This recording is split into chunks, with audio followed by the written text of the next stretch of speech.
Homicide. We'll see if we can't grant you that wish, sir. You can't do this to me. People come to watch me dance. They spend their money. I bring the city revenue.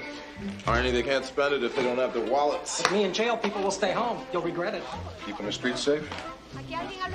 You want to finish booking him, Coleman? You don't patronize the arts or what?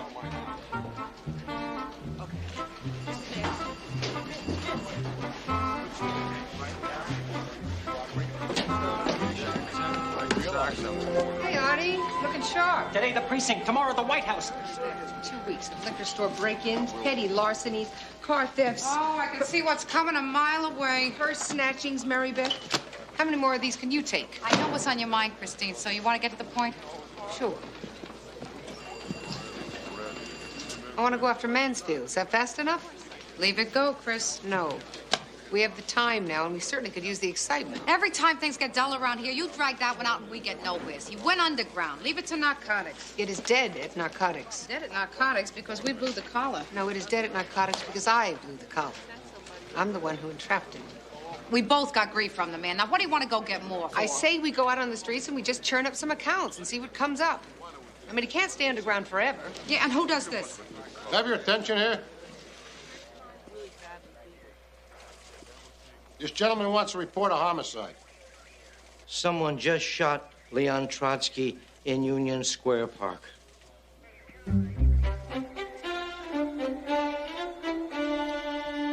Homicide requires a detective on the scene. Lieutenant wants to know who's catching. Cagney Lacey are. Oh, afraid not, Victor? No, we just got a very hot tip on a breaking drug case, didn't we, Mary Beth? Right. He's all yours, fellas. Oh, we can't. We have Arnie. Well, Newman and Carrazza, looks like your lucky day. Coleman, he's a nutcase. Call Bellevue. Homicide gets reported, it gets checked out. Leon Trotsky was a Russian revolutionary. So? He's been dead over 45 years. Could be a hell of a caller.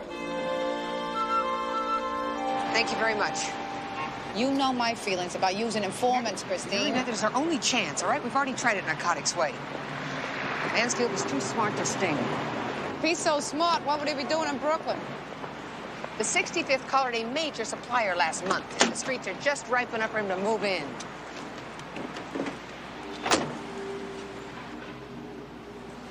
I know it. I don't want to hear about last time. Okay. Who are we talking to? Hector Estevez. Is that kid who stole your car? Yeah. I've asked him to keep his ears open for me. And you trust this kid?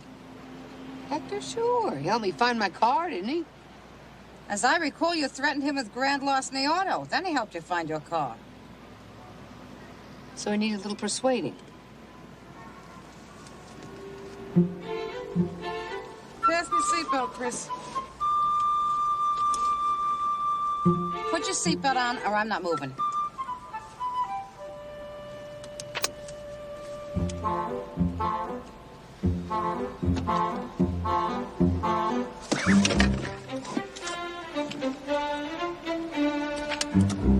Thank you.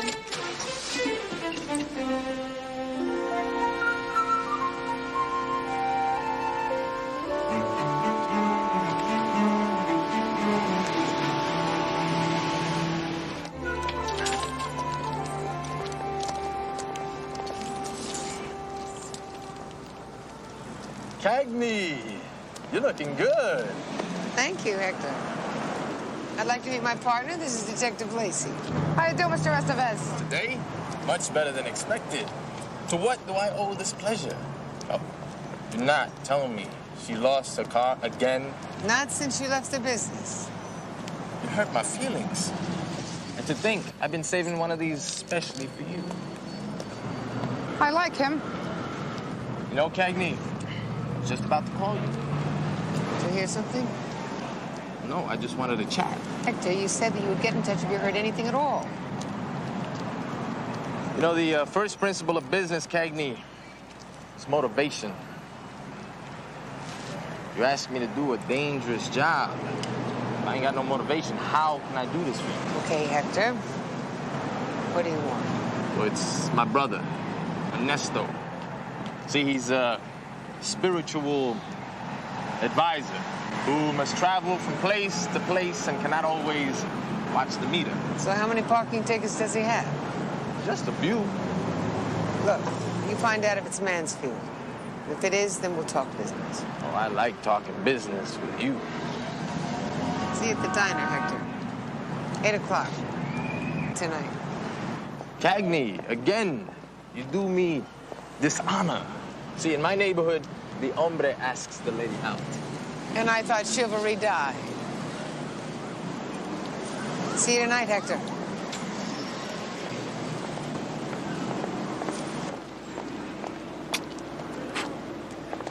Chris, I can't go with you tonight. Muriel's taking the boys to movies, and Harvey and I have 2 whole hours together. It's a very big deal, Christine. We're hoping that Alice sleeps half the time. So what do you think? I think it'd be nice if she slept the whole time. What do you mean about Hector? Oh, it's a long shot, Christine. If there is a new supply, it could be anybody. It could also be Mansfield. I say we dig around, see what we come up with. Okay, let's stop by the 6-5 station. Oh, Mary Beth, come on. We owe them, Christine. I'm not gonna waste my time making courtesy calls. He's ours. If he comes out here, we're gonna be the ones to nail him. All right, then we will track down Detective Visconti and at least let somebody know that we're around. Oh. It's protocol, Christine. Forget it. Visconti, wait a second. Huh? We'll even let you have the assist. Well, what you mean is you let me back you up in case you get in trouble. Well, now that's a terrible attitude. What are you working on? Nothing, just penny ante stuff. Something you'd be interested in. See you later, Sarge. Make sure you get pictures of everything. Be nice, Hey. Christine. Visconti! Give us a break here, huh? Call it a favor. You owe me already. I want to get it down to the lab. I paid you back. I handed you that Stransky collar on a silver platter. Oh, yeah? And what about the Spencer case? Did you want something on the Spencer case? Look, Cagney, I'd love to help you out, but the 65th is my precinct. You're gonna learn to cooperate. Over here, please. So much for protocol.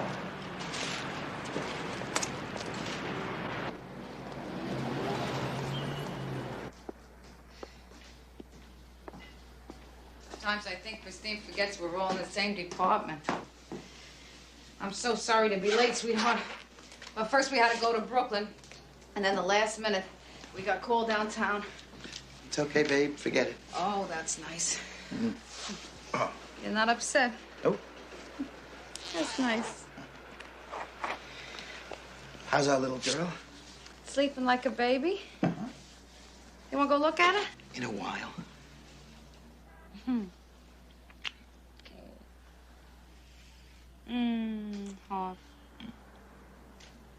Harvey, the boys are going to be back in a minute.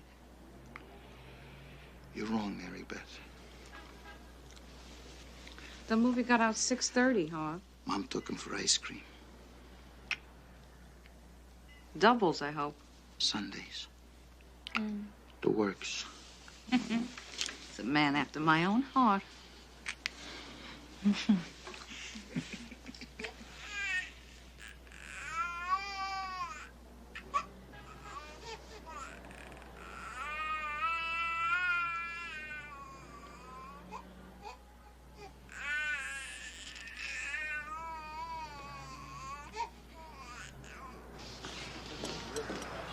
$28 tickets. You gotta learn to relax, Cagney. I don't think this cop business is so good for you. 28 is hardly what I'd call a few. You owe me, Hector. How was I to know? Okay, tonight, I buy you dinner. I don't think I have much of an appetite. You will, 'cause I'm gonna make you one happy muchacha. Is it Mansfield? Are you sure? The grave of my mother got his name from 2 different dudes. So, Cagney, I get the tickets fixed or what? Yeah, thanks. Yeah. It's good work, Hector. Good. I did great. And tonight, I bring you a special bonus. Free of charge. Word on the street is It would not be healthy for your man to stay in town. He's making one big drop. Then, adios. He's leaving? When's the deal? End of the week. Can you find out who his buyer is? Maybe. But how can I do this job if I ain't got no motivation? Okay, Hector. I'll have you registered as a confidential informant. I do you these favors. And you want me to play your pigeon for chicken feed. Now, I think maybe there is special dinero for special hombres like me. Say, 500. Are you crazy? I don't think so. But maybe you don't really want this dude. Sit down, Hector.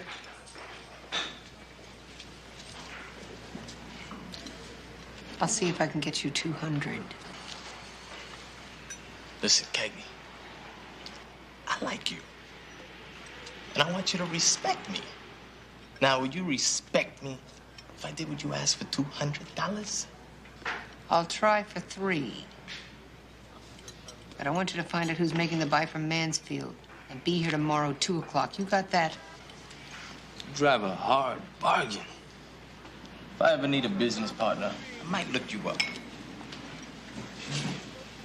Maybe I'll even let you model my dresses.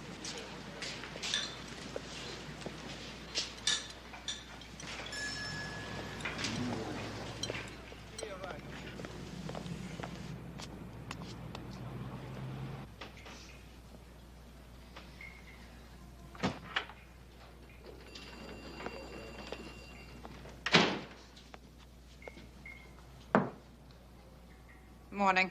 Morning. How'd your night go? It didn't. Tonight we tried going out. It's nice. Well, at least my night paid off. Hector showed. Said the supplier was Mansfield. What a surprise.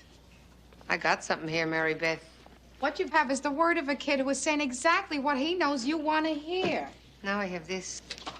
Visconti ID'd the body in the 65th yesterday. Tentative identification, Donald Tracer. He was Mansfield's muscle. I think Mansfield put a call in on the old supplier so he could take over the territory. And somebody killed Mansfield's bodyguard to scare him off. Maybe. Maybe. It all fits. According to Hector, Mansfield is coming in, making one big deal, and then leaving. We can do this, Mary Beth. It's Mansfield.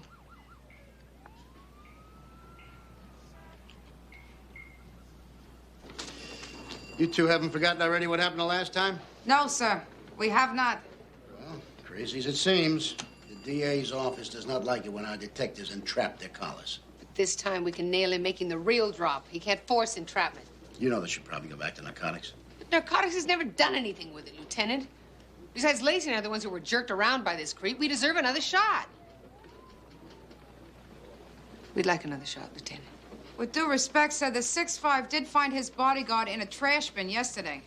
It cost me nothing, sir. You're treading dangerous water here. You blow this one, a DA's gonna want you hide, the both of you. But if we pull it off, Lieutenant, then the whole squad's gonna look good. Not to mention what it's gonna do for you, huh? Cagney, $300, that's pretty steep. This informant of yours better be reliable. Thank you, Lieutenant. Sir.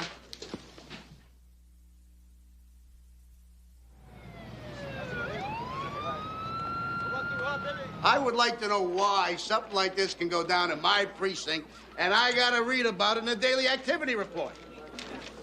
Trotsky, Leon A. Oh, that was this whine who a real fruitcake yesterday. He reported a homicide. Newman and Carrassa checked it out, and there wasn't a corpse. Then would you like to explain to me why a stiff named Trotsky is scheduled for an autopsy? Huh? Where's Newman and Carrassa? They're in court. Well, then you two go down to the morgue. I want to find out what the hell is going on around here. The toe tag says Trotsky, Leon A. Male Caucasian, DOA, Lexington Hospital. Who ordered the autopsy? Detective Bronstein from the 14th. There is no Bronstein at the 14th. You calling me a liar? No. We're calling this a possible hoax. You see, Leon Trotsky died in 1940, so we don't think the homicide victim could be Trotsky. His toe tag said Trotsky Leon A. Now, I've been in this business for more than 23 years, and I don't believe everything I read, except when it comes to toe tags. Was there anything in his personal effects that could substantiate his identity? Just your common everyday pocket items. Communist manifesto, bottle of Russian vodka, a half-eaten blueberry blintz. Oh, too bad. He died before he finished his blintz. May we see the body? Don't tell me. You want to see if he looks like a man who read Tolstoy? No, we want to see if there is indeed a body.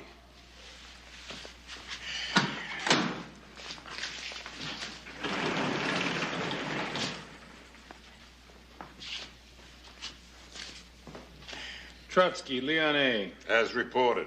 And to me, he looks very... Russian and very dead. And very well preserved for someone who died 40 years ago. Wait a minute. Henderson, William P. What do you make of this? Possibly a split personality?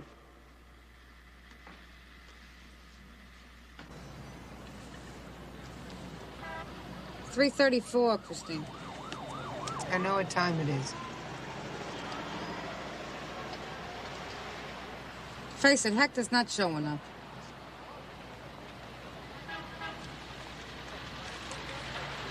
Let's give it a few more minutes. Oh, I hate this. He said the buy was going down this week.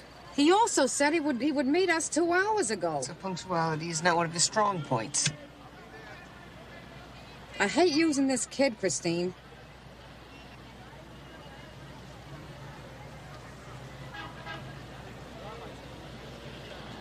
Hector said he lives with his brother. Maybe he knows where he is.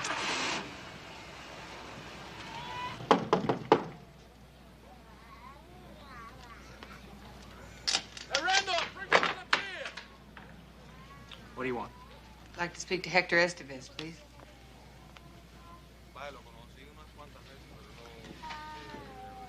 Hector in here. I'm Sergeant Cagney. This is my partner, Detective Lacey. He must be Hector's brother. Ernesto, right? We apologize for interrupting your family's meal, Mr. Estevez. Like I said, Hector's not here. Oh. Well, when do you expect him back? I'd like to leave a message for him. He might come in tonight, he might not. With Hector, you never know. He didn't happen to mention the little favor I had done for you, did he? Hector should not have asked you to fix those tickets. I can take care of things myself. I'm sure you can. There's some telephone numbers here and a time and a place I would like Hector to meet me tonight. Would you please tell him it's important? I gotta get ready for work. My food's getting cold. Right. Thank you, Mr. Estevez.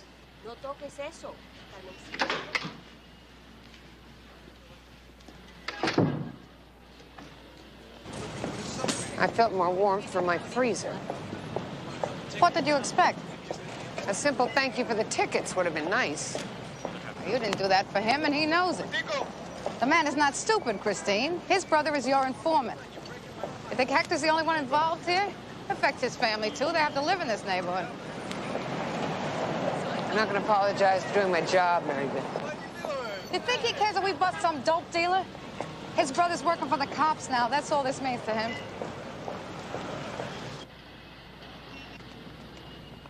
How could a stiff wind up with more than one toe tag? Hey.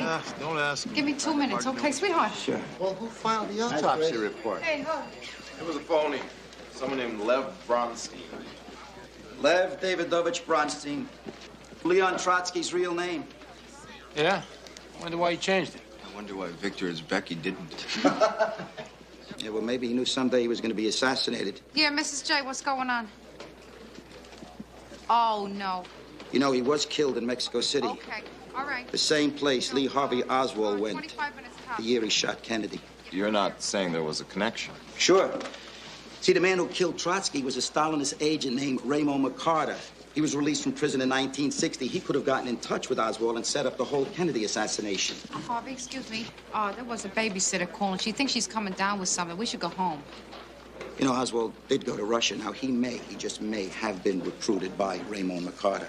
You believe one assassin trained the other. Wait, there's more. Honey, we should go home, sweetheart. Good night, everybody. What are you doing?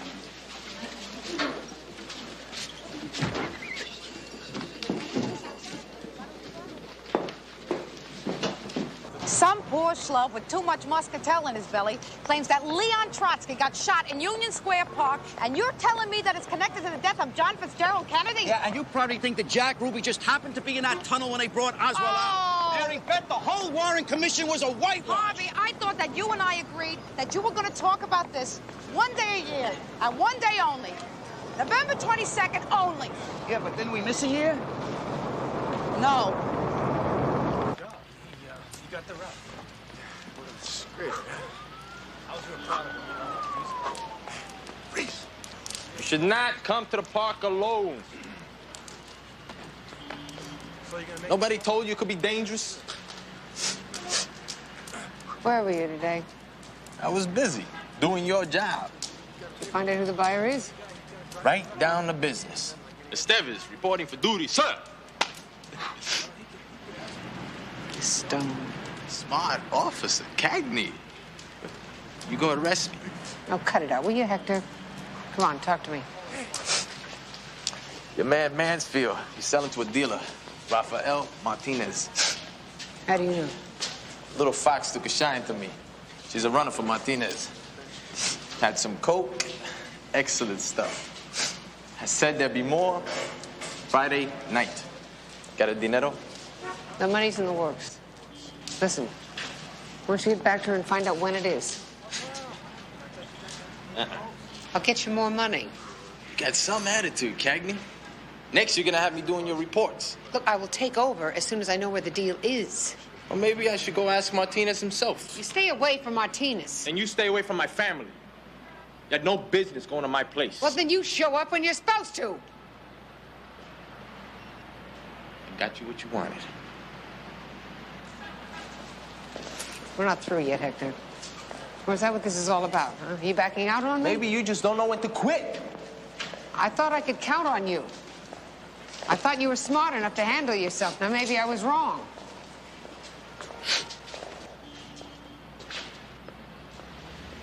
I shouldn't have asked a boy to do a man's job.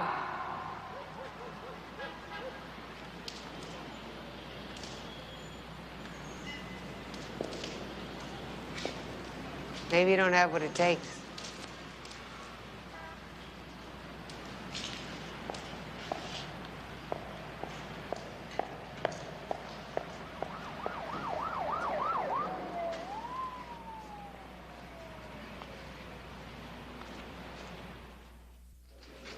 Not only does the press have the story, but now the mayor's office is getting letters wanting to know why this precinct is covering up the murder of a Russian.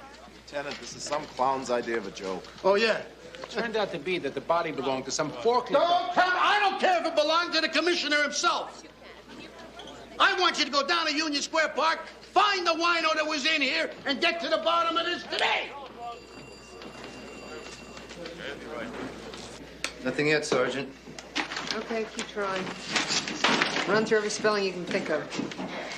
I'm not even chalked in yet. You're on the computer already? Hey. Morning. Yeah, I couldn't sleep. Came in early to try and get a jump. Found out the name of the buyer last night. Rafael Martinez. Only we don't have a yellow sheet on him. So Hector showed up, huh? Yeah, stoned. Uh-huh. Mary Beth, will you stop worrying? Hector's gonna get us what we want, trust me. And you hit him up for more? Conference, Christine.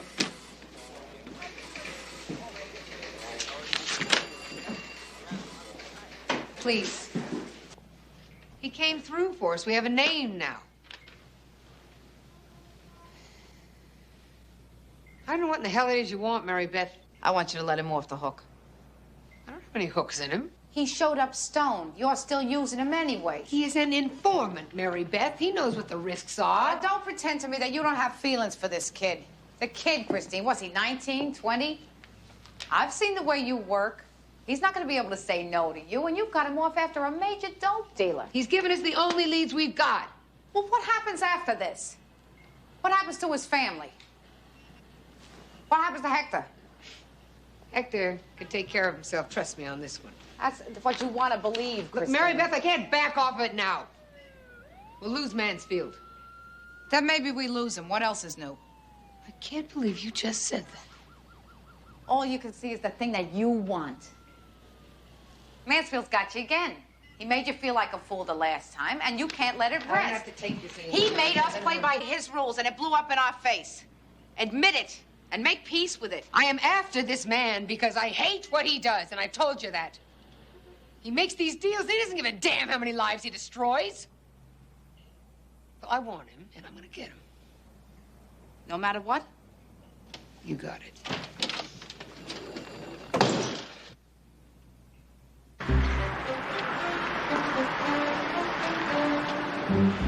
There, you see?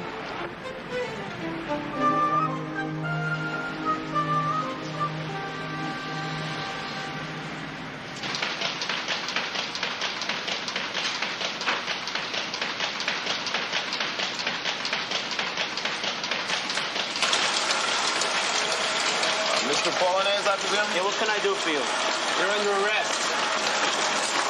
At last, you find me. You have the right to remain silent. If you give up the right I don't need a PR man. Actually, it was kind of inventive, sir. See, he paid the derelict to come in here, and then he contacted the press and wrote those letters to the mayor's office. He printed the necessary forms himself, and then his friend who works at the morgue... Put on the toe tag. Wait. You trying to tell me this joke here set the whole thing up as a publicity stunt? All at the city's expense. It's too bad his play's still closed. Come on, sir, you gotta admit it's pretty funny. Yeah, sure it's funny. And I'll be sure to let the inspector know that you found it amusing, Miss Becky. Maybe you had to be there.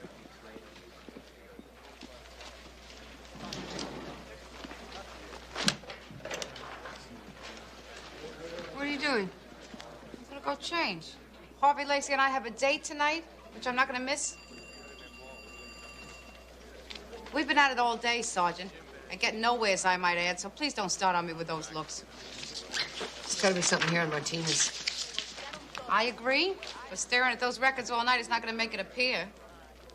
Why don't you go home and get some rest? I think I'll hang around a while. A couple more things I'd like to check out besides Hector may call. Do what you like. I will. Good night. Good night.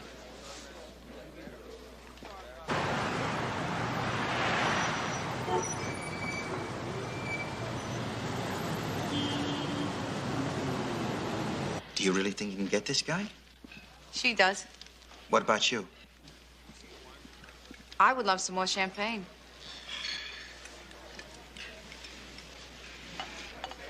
It's good to see you back at work, Mary Beth. I know how much you missed it. Yeah?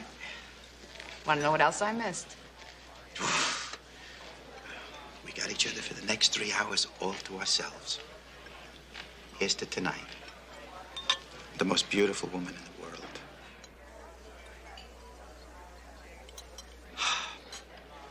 I love this place.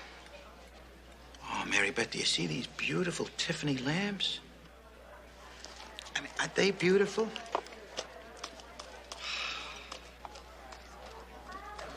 Is that for me, or you want me to get the waiter? This? Oh.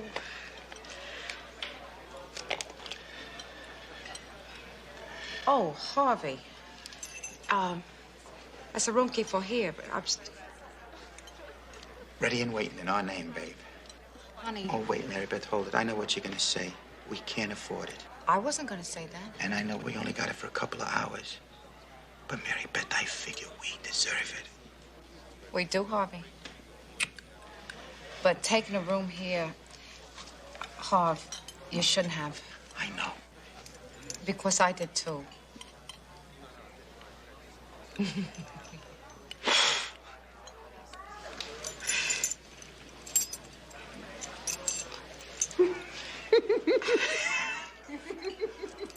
Cagney, what are you doing here so late? Don't tell me I can guess. Mansfield case, huh? I got the name of the buyer today. Good. Cagney, I understand how you feel about this one, but I can't keep it from narcotics any longer. Lieutenant, please, you can't take this away from us now. I know that the hit on the bodyguard looks like something, but it's not. It's not enough. I mean, besides that, what do you got? Huh? All you got is an unreliable word of an informant. Who will not deal with narcotics. You bring them in here, and we're going to lose Hector, Lieutenant. Something's happening tomorrow, and I know it. How do you know it? Because Hector said the buy's going down this week, and that only leaves us tomorrow.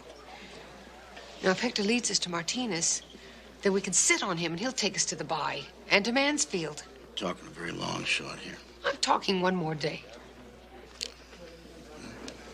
Seeing as you're the sergeant, you should probably know that occasionally reports get put in the wrong pouches. And then it could take as much as 24 hours before the whole mess gets straightened out. Thank you, Lieutenant.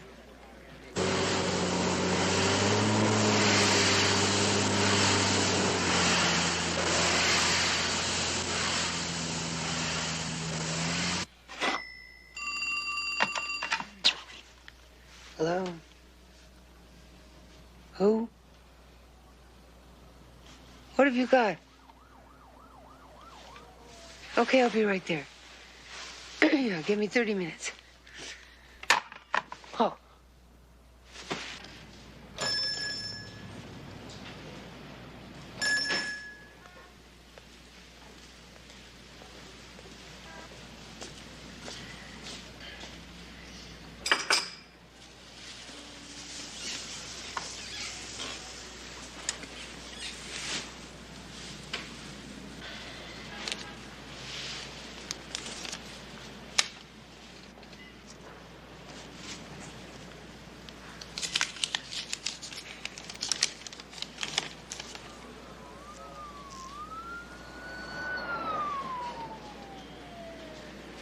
Runner was going to meet Martinez, so I followed her to a bar on Havamaya Street. Is this where the deal's coming down? Just hang out. Our business is now concluded. Afraid not, Hector. You're supposed to find out where the deal is, not where the buyer hangs out. Maybe you don't hear so good, so I'm going to tell you one more time. I'm through, Cagney. Go find yourself another pigeon. Oh, I'd be happy to, Hector. As soon as you finish your job.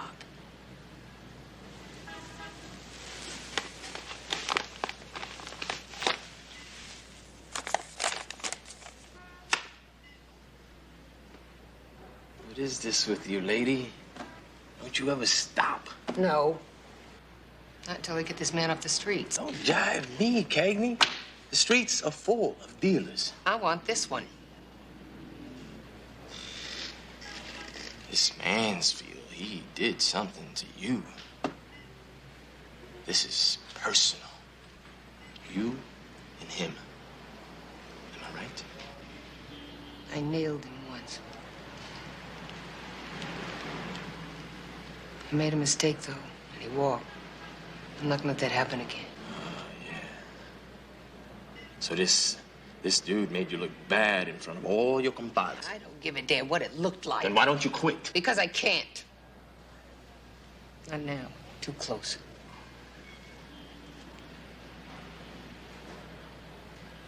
I'm a cop, Hector. That's who I am. And I've worked like hell to get here, and I'm damn good. And when I watched that bastard walk, and I couldn't touch him.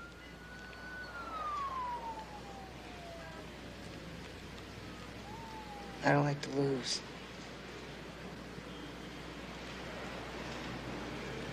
I have to believe that I can get him, and I don't think I can get him without your help.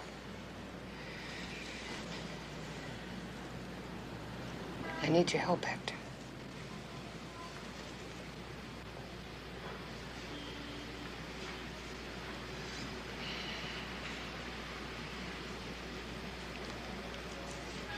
You know, Cagney, you're not an easy lady to say no to.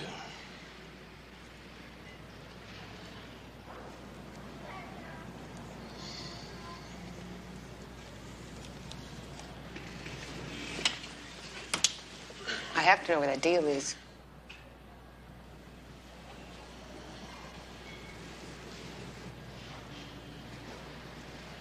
I'll never ask you for anything again. You have my word.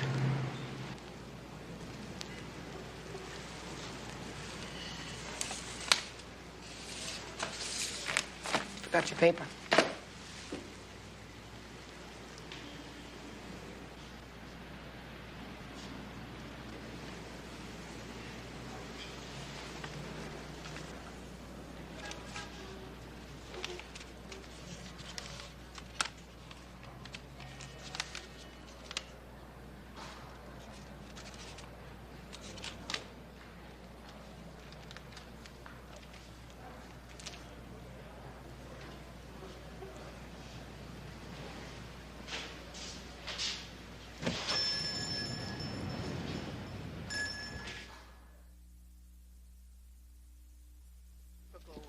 Señora, no me llore, por favor, nada más con mucha calma y vamos a ver si vamos a... Good news, Mr. Polonaise. You're being released on your own recognizance, at least until the DA's office decides what to do about the Wait a second. What happened to obstructing governmental administration? I mean, they can't do this to me. They can't do what? Release me. I demand to go to Rikers. You don't want to spend any time in jail, sir? Yes, I do. Why do you want to go to Rikers? Research for my next play.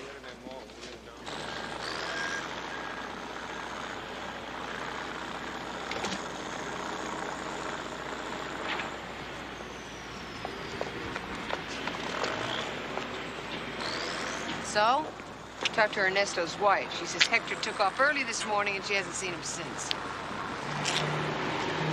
I don't know.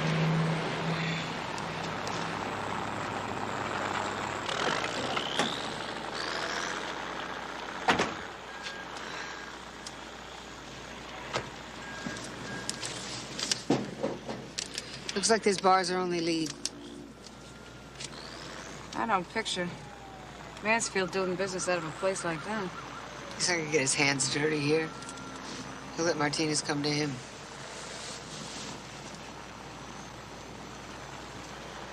Look, if we have to move on this, be sure and drop far enough behind, okay? I remember procedure. It hasn't been that long.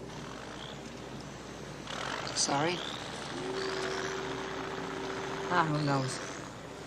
If we get some of the junk off the street, it's worth it. It's when we use informants is all it. I never will feel good about it.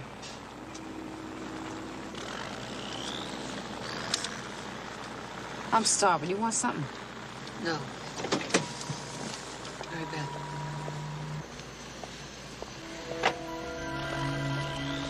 Martinez. I don't think so. Could be a banker. Could be bringing the money to Martinez. Oh, get a load of this. This is it, Chris. Central, this is Detective Car 24 in surveillance of a black limousine, license plate number 962. B is in Boy, L is in Larry. A is in Adam, New York, 3824 Havermar Street. 10-4, Car 24. Alert all units, do not intercept. I repeat, do not intercept. Will advise of location. 10-4, Car 24.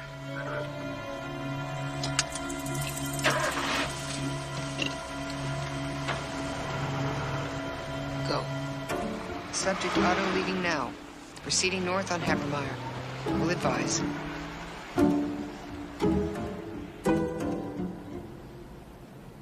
This is Car 24, continuing surveillance of limousine now traveling west on the Brooklyn Bridge. We'll keep advised. Central to Car 24, 10-4.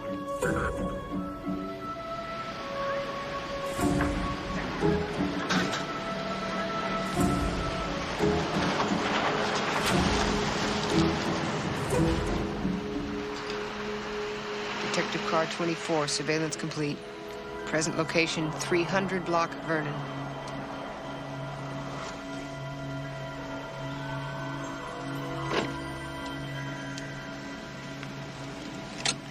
Request immediate backup.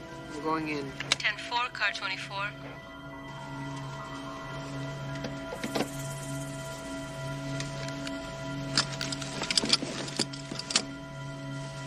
They're in there, Mary Beth.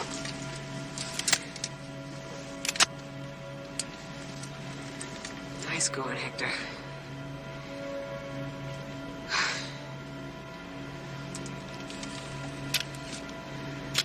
So where in the hell is the backup, huh? They should have been closer to us than this. They'll get here. Give them time. We don't have time. They're weighing it, testing it, making the exchange. In 1 minute, he's gonna be gone. If we go in there without backup, they'll scatter. So we just go straight for Mansfield. You got a better idea of weeding him out? It's the only chance we've got. Let's go. Let's go!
Very slowly put your gun on the ground. Don't try it, Mansfield. Just put the gun down. Sergeant Cagney. How nice to see you. I'm going to ask you one more time. Put the gun down.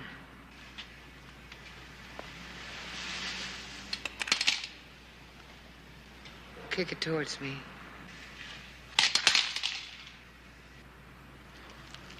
We've got to stop mating like this. Don't you agree? Put your hands up. Where would you like them? And the box is behind you. Turn around.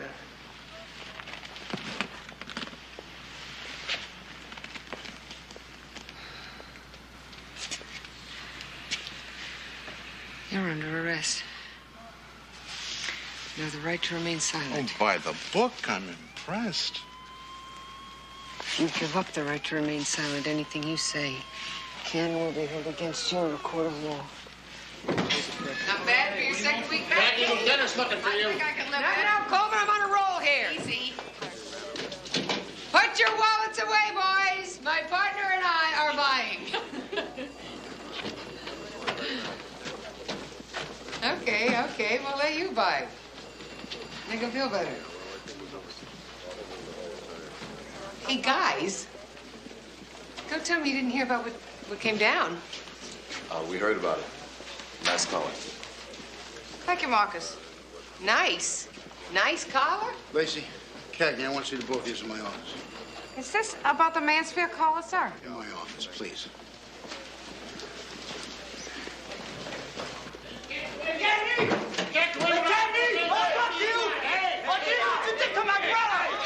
My brother's dead! You killed him! My brother's dead! Wait! Wait!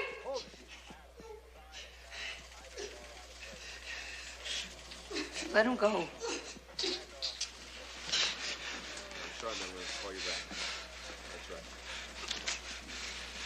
What do you get, Cagney? Huh? A promotion, maybe? What about my brother? What does Hector get? A bullet in his head and your caught stuffed in his mouth? What is this? Huh? You paid for the funeral in advance? We don't want nothing from you. Nothing. Detective Sergeant Christine Cagney, Shield number 790, has courageously distinguished herself in the line of police duty, along with her partner, Detective 3rd grade Mary Beth Lacey, who has received a special commendation from this department. The Police Department of the City of New York, in keeping with its greatest traditions, therefore, awards to Detective Sergeant Cagney this Police Combat Cross. Company was on their lunch break. No one saw her come off the catwalk. Life has burned too brightly in my breast, and I can no longer endure. Suicide. Excuse me. Mary Beth. Want to take this to the lab, please?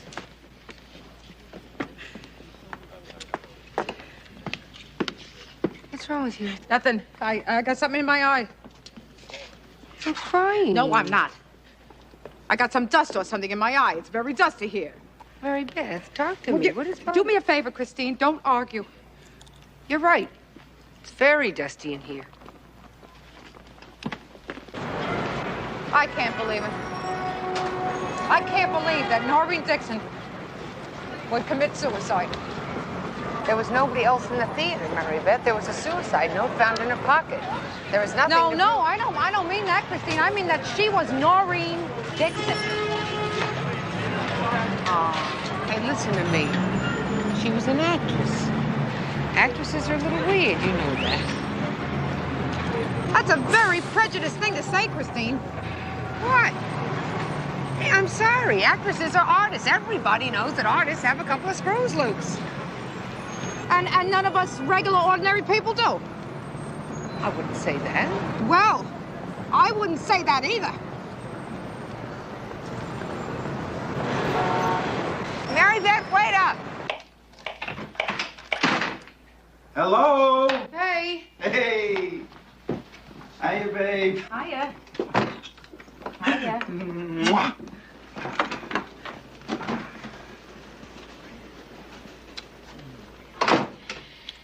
You miss me? Yeah.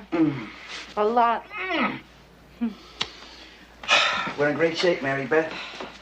If the weather holds in Saratoga, we can start laying a foundation at the end of the month. Oh, that's wonderful, sweetheart. That's wonderful. Oh, hey, you seem a little down. Anything wrong? Noreen Dixon died today, Harv. Oh, the movie star. Yeah. I thought she was already dead. Harv? Oh, I'm sorry, Mary Beth. How did it happen? Suicide, it looks like. You know, I know it's silly, Harv. I feel like I lost an old friend. Remember her and Grand Destiny? Yeah. We saw that one on our first date. Yeah. It's a real tearjerker. The end of that movie, that's when I knew I liked you. Yeah.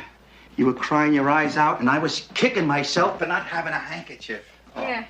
I had to give you mine because you were crying, too. Oh, baby, they don't make them like they used to. Oh, man. From Here to Eternity, that was my favorite. Yeah, I'll never forget the first time I saw it. Yeah. That movie got Angela and me so worked up we just took off for Maryland. Maryland? What, you wanted seafood? No. Well, we were, underage. Underage for what? Who is Angela?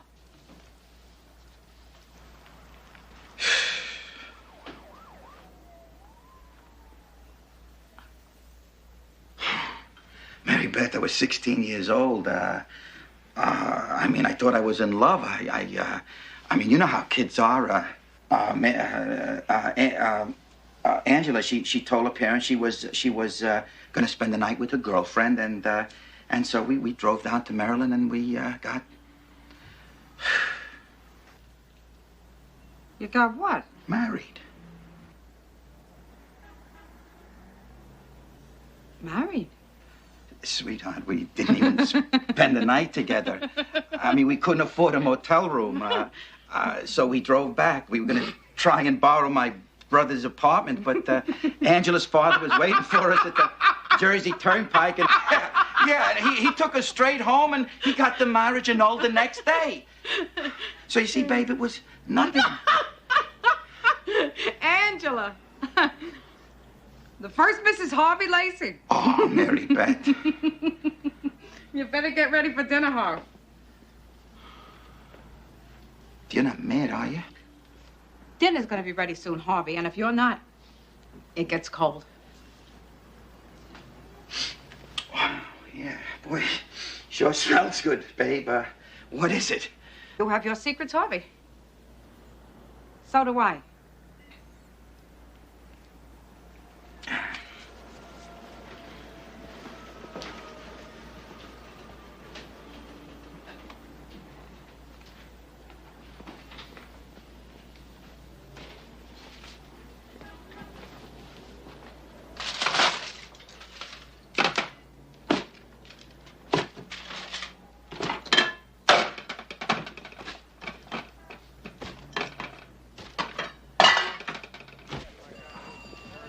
Good morning, Chris. Oh, nice of you to come in. Sorry. The subway was so jammed, I had to wait for 3 trains before I could get on. Who is Gordon Lazaroff? Oh, he's a graphologist. He does handwriting analysis for the document examiner's office.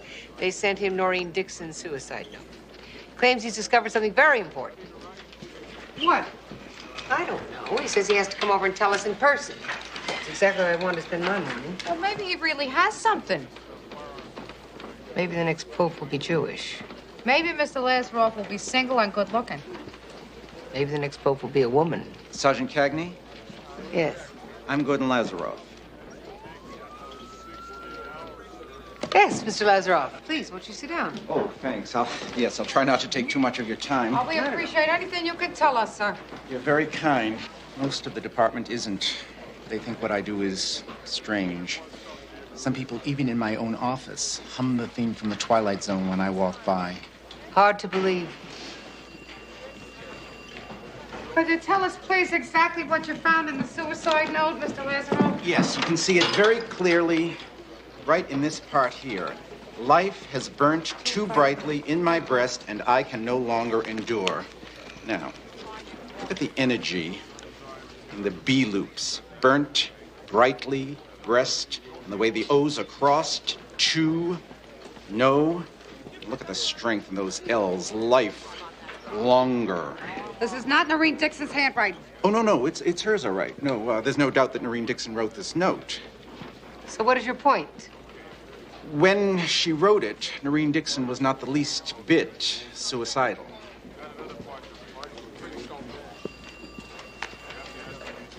How does this guy think that you can write a suicide note without being suicidal? Well, sir, apparently this science of handwriting, graphology, that is, has come a long way, sir. And they can tell things about the way a person is feeling from the energy of the loops. And whether or not he or she is writing on the line or under the line... Cagney. Personally, I think it's a lot of bull. But you don't. Well, sir, I had a kind of feeling that maybe this wasn't a suicide. I mean, she doesn't seem to be a very likely type for suicide to me. And I thought so even before this handwriting business. Noreen Dixon is at the top of her profession. Noreen Dixon has millions of fans all over the world. But why would she want to kill herself?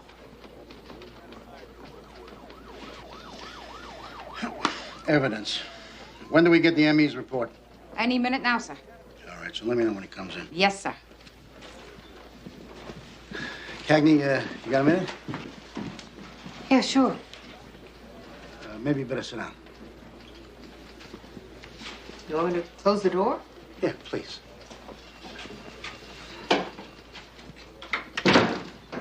Cagney, you know a lot of classy ladies. Well, I need one of those for this thing I gotta go to.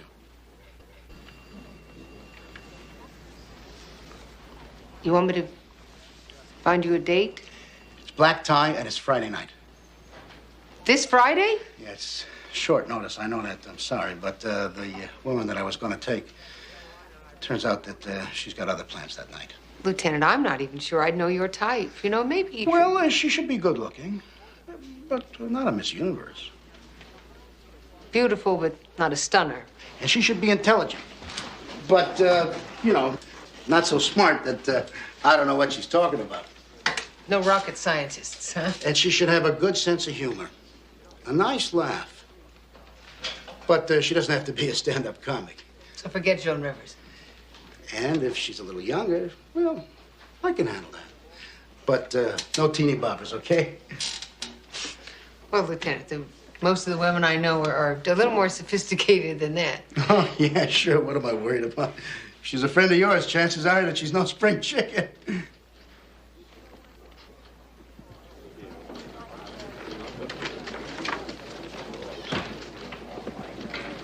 The ME's report. Yeah? Finding of the autopsy. This is not what you could call a simple suicide. And I think I could tell you who done it, too. We apologize for bothering you again, ladies and gentlemen. We know that you have already given your statements, but we have to check some facts here and make sure that we have them all right. Okay. You're Iris McIntyre, the late Miss Dixon's understudy. Am I correct, ma'am? I am the producer, Jerry Thackeray. I was when we still had a play. And those rumors about her being the beast of Broadway are simply untrue. Cute. She stoops to conquer. You must be the playwright, Mr. Eric Weber, right. I was also the director. Isn't that a little unusual, Mr. Weber? For a playwright to direct his own play? Noreen insisted. That way she thought she could really direct the play herself. Cute. So, you must be Iris Redford, Miss Dixon's secretary. No. I was her understudy. Dean McIntyre. Oh, gee, I got you all mixed up. So, you must be Iris Redford. Yes. Miss Dixon's secretary. That's right. Well, at least we all know who you are, sir. Who among us would not recognize Mr. Chet Gardner, Miss Dixon's co-star in so many of her movies? Well, and here, too, I'm afraid. And second billing once again. It's a pleasure to meet you, Mr. Gardner. I've loved all your movies. What a lovely compliment. Especially from such a charming young lady. Thank you. I mean, you're welcome. You were married to Miss Dixon for a time, sir. Am I right? Her death must have been a terrible shock. About as terrible as our marriage. I thank my lucky stars when Noreen divorced me. Oh. Okay. Well, I think I got you all straight. Oh, gee. This is great. I love the theater. We never could go much when I was a kid. It was a big treat. Big treat. Well, thank you. How do I love thee? It's the name of the play, huh? It's about Robert and Elizabeth Barrett Browning. Oh, I love her poetry. How do I love thee? Let me count the ways. I love thee to the depth and breadth and height my soul can... Oh, what is that? Makeup? Noreen and Chet came out during intermission and did a makeup transformation into their characters' later years. Yes, I did it down stage left, and she sat over there. Right here in front of the audience. Huh, isn't that something? What is this? It's for the neck. Noreen was very proud she had to wear it. She had very few wrinkles for a woman her age. I saw about this once on TV, how they do this. They stick it on with this, here. Spirit gum, they call it. That's got kind of a strong smell, huh? You take this, you put it on the rubber thing, and then you stick the rubber thing on your neck. Detective, I wouldn't put that on. I'll be very careful. You may have an allergy to spirit gum. A lot of people do. Thanks. I can't afford allergies. Detective, please don't. Why not, Miss McIntyre? Because you know it's dangerous to put this spirit gum on one's neck? That spirit gum has traces of synthetic arsenic in it, which you've been using to poison Noreen Dixon. What?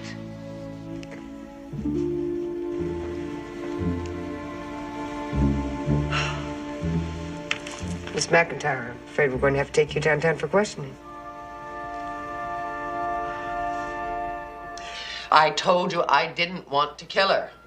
The medical examiner confirmed there was not enough arsenic to kill her. It's still attempted murder, Miss McIntyre. I only wanted her to miss a few performances, the last few previews and opening night. So you could be reviewed by the critics? I am 55 years old. My career was never secure, like Noreen's. I still have to worry about my next job. Well, wouldn't people think it was funny? Miss Dixon missing her opening night like that? Noreen was famous for what she called her little sinking spells. She pulled them before on opening night.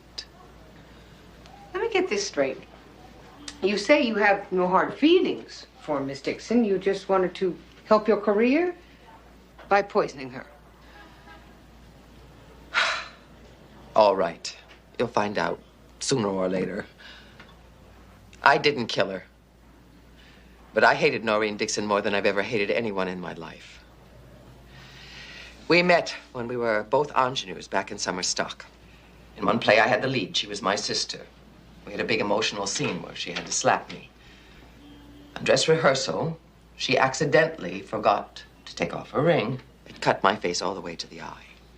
I went to the hospital, and Noreen went on in my place. You don't think she did that on purpose? Oh, absolutely. Oh, I know what you're thinking. Millions of people love Noreen Dixon. But they never knew what she really was.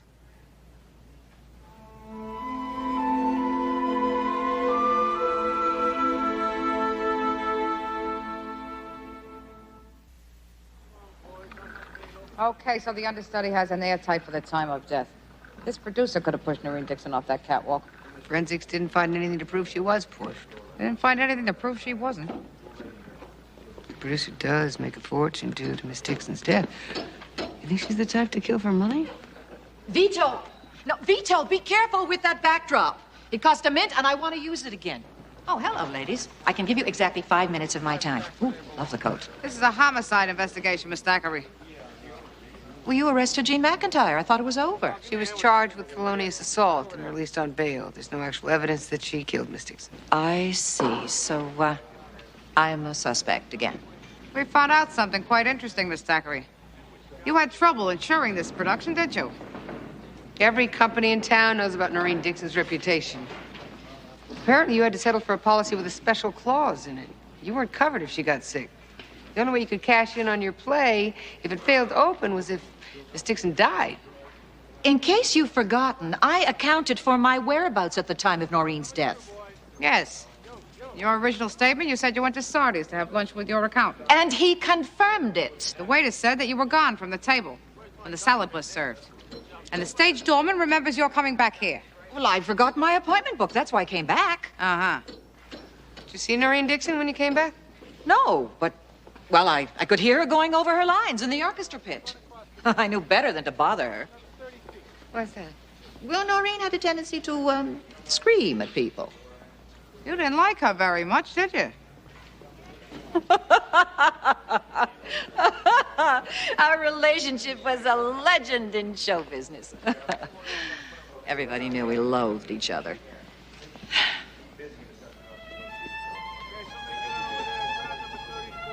Years ago, Noreen broke up my marriage. Well, that particular husband, I happen to love very much. A month after the divorce, Noreen dropped him. I think she did it deliberately. Why? Well, Noreen loved making people miserable. Miss Thackeray, we'll probably want to be talking to you again later, so you'll certainly let us know if you have to leave town. Certainly. Certainly.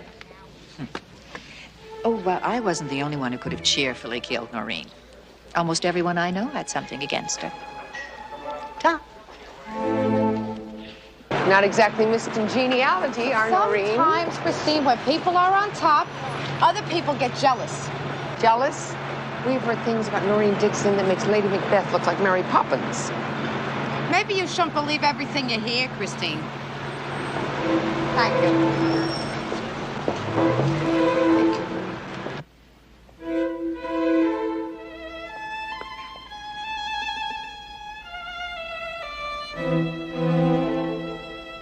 I played this part in college. A saint. Interesting casting. I was very good. The director was kind of a jerk, but I played all 10 performances. It was my last playing at acting, however. I feel kind of funny going through her belongings, Christine. She'll forgive you, Mary Beth, especially if we find out which one of her friends bumped her off.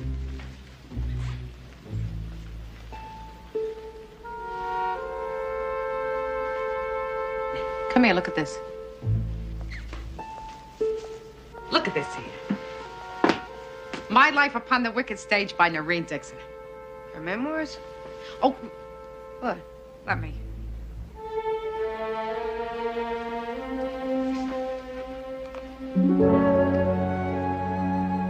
So where are they?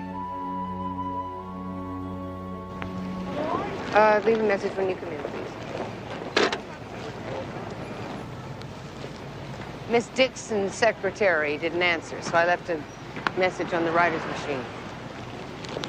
Well, they should all be at the memorial service tomorrow. If the writer and the secretary don't know about the missing memoirs, somebody else will.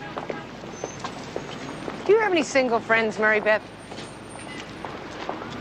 It's not for me, it's for a friend. A male friend. I have to get a date for this guy I know. Can you tell me anything about this man? No. Christine? I think that my friend would prefer that I remain discreet.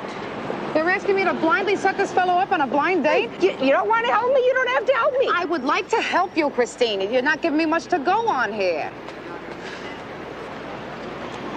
I've called everybody I know. Laura Carter's getting engaged. Nikki Levine just moved back in with her ex-husband, and Julia Barker gave up men for Lent. I tell you, women friends, they're a dying breed. Sure, for somebody who spends their time only with men.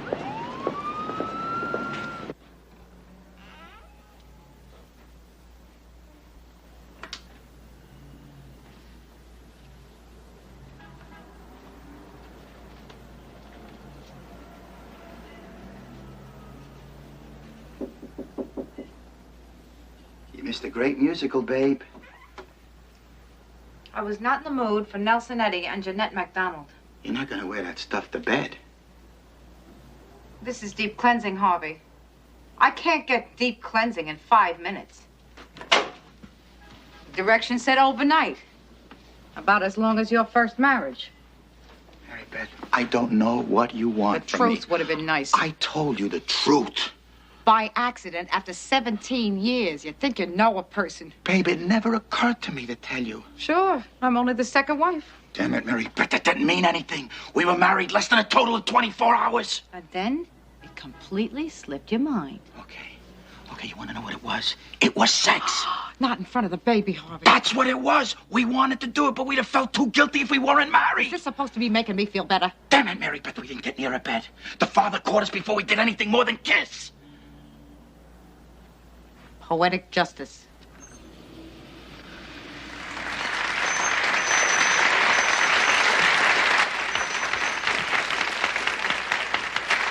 Ladies and gentlemen, I thank you all for coming this afternoon.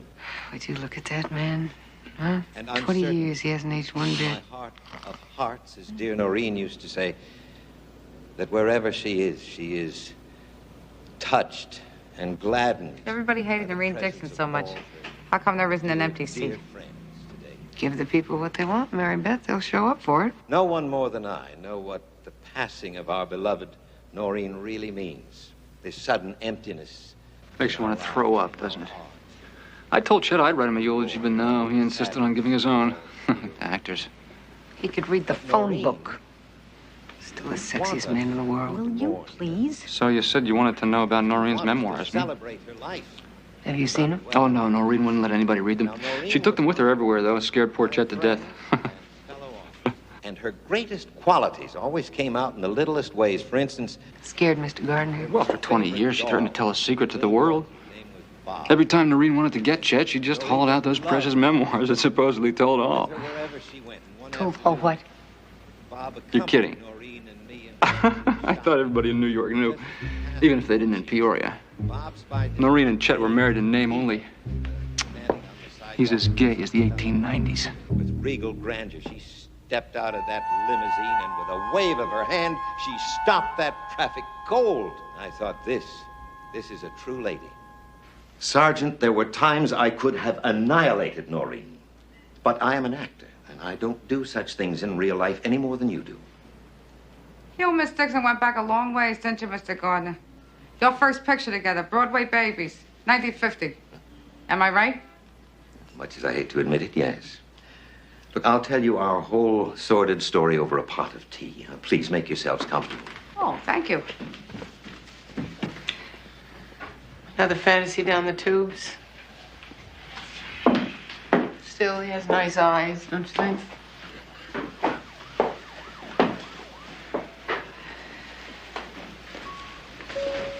Hey, Mary Beth, look at this.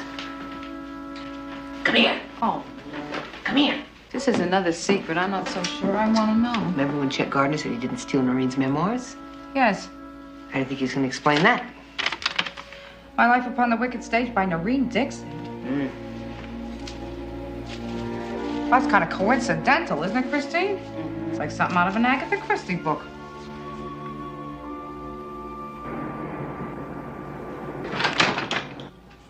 Yeah, sweetheart. Be with you in a minute. Yes, honey. Hi. Thank you. And what is all this? Where is everybody? Boys are at my mother's. Alice is asleep.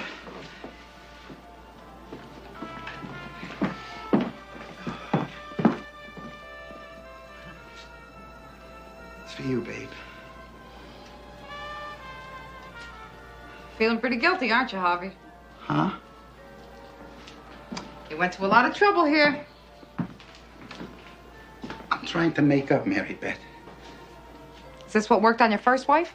For crying out loud, would you leave it alone? You've been mad longer than I was married. Not the marriage, Harv. It's the deceit. Okay, so I didn't tell you. But I could have kept a lot worse secrets from you, Mary Beth. I could have been an axe murderer. I could have been a slumlord. But no, I made a bigger mistake. I got married once for one day.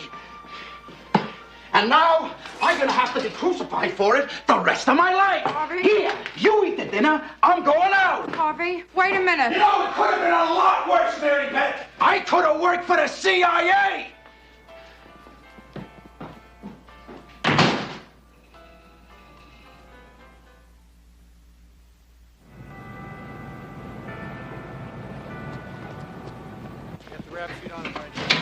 Cagney. Good morning, Lieutenant. Tell me what's going on. Beg your pardon? My date, have you found her yet? Lieutenant, you know, if you'd just given me more notice, Yeah, I understand. I tried. Oh, yeah, sure. No, I understand. Thanks. Maybe I should talk to his Becky. The other day, I overheard him raving about some female musician friend of his, Cheryl Carey. Sherry Carey? Yeah, you know her? She's a stripper who plays the accordion, Lieutenant. Wouldn't make the right impression. What is this event you're supposed to go to, anyway? Well, it's sort of a celebration, you know? My son, my kid, David, he's managed to put together enough money to buy into a restaurant. Why did you take Thelma? Cagney, remember I told you about this woman that I wanted to take, but she had other plans? That was Thelma. She's going already with an airline pilot that she's been dating. Thin and tall, with a lot of hair. Certainly not my type. Didn't used to be Thelma's.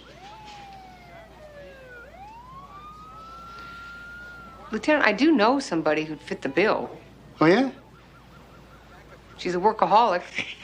I can relate to that. She's fun. I got nothing against fun once in a while. Is it a problem if she works in the department?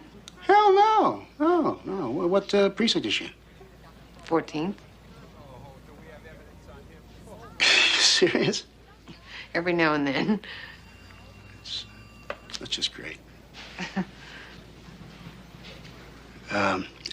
Cocktails start at 6 o'clock.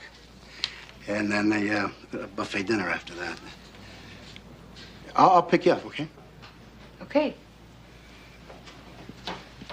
Cagney, you know, you don't have to do this. Yeah, I know.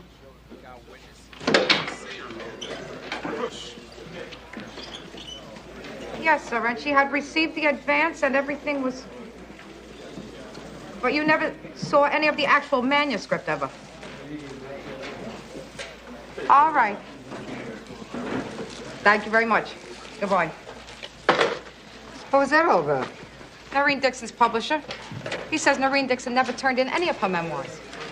Maybe she was holding out till they were all finished. Or maybe she never started. Lab findings on the ashes from the fireplace, negative for ink. You mean the whole thing was blank? Except for the title page. Somebody only wanted us to think they were the missing memoirs. I didn't kill her. I swear I didn't. Either way, we could take you in for obstruction. You burned those memoirs. Fake memoirs. Fake! She carried around blank pages and tantalized everyone with them for 20 years. So you burned the blank pages and the title page, and you planted them in Chet Gardner's apartment. Now look, Chet has to be the killer. I was sure that once you were onto him, Chet would confess. Mr. Weber, if you had reason to believe that Chet Gardner was guilty, why didn't you come forward? Because I didn't think you believed me. And I have written enough mysteries to know what it takes to convict someone, and I don't have that kind of proof. But I know how he did it. Noreen was rehearsing in the pit. She wouldn't hear Gardner sneak up on her. He knocks her out, and then he throws her over his shoulder, just like he did with LaFleur in Pirates Cove. And then he climbs up a ladder, and he walks across the catwalk, and then he throws her off. Isn't Chet Gardner a little old for that, Mr. Weber? Chet Gardner's in very good shape. Oh, that's very funny, Eric. I didn't know you did comedy. I don't find murder very amusing. Neither do I. But the idea of Chet Gardner climbing into the fly loft? You should look up from your typewriter more often. What are you talking about? Chet Gardner is afraid of heights. What? That isn't true. Trust me, stuntmen live off Chet Gardner. The man gets nosebleeds if he stands on a chair. So much for that theory. Maybe you should ask Eric why he's so anxious to prove Chet Gardner killed Noreen. It's a very interesting reason, don't you, Eric? Or maybe you should ask Iris Redfern. You play your little games with someone else, Gerald Lee. I don't enjoy them.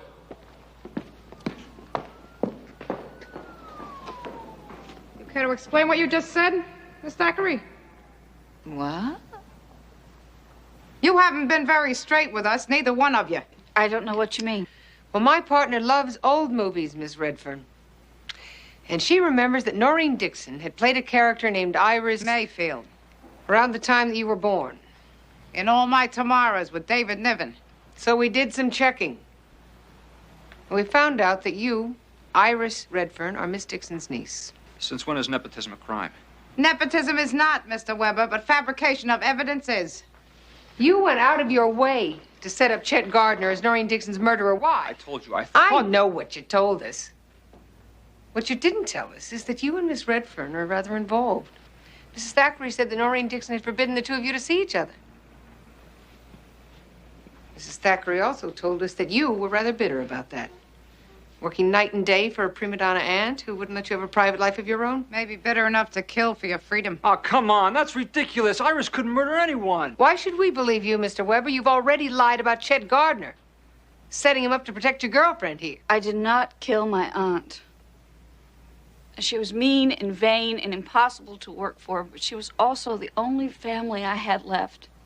I could never have hurt her.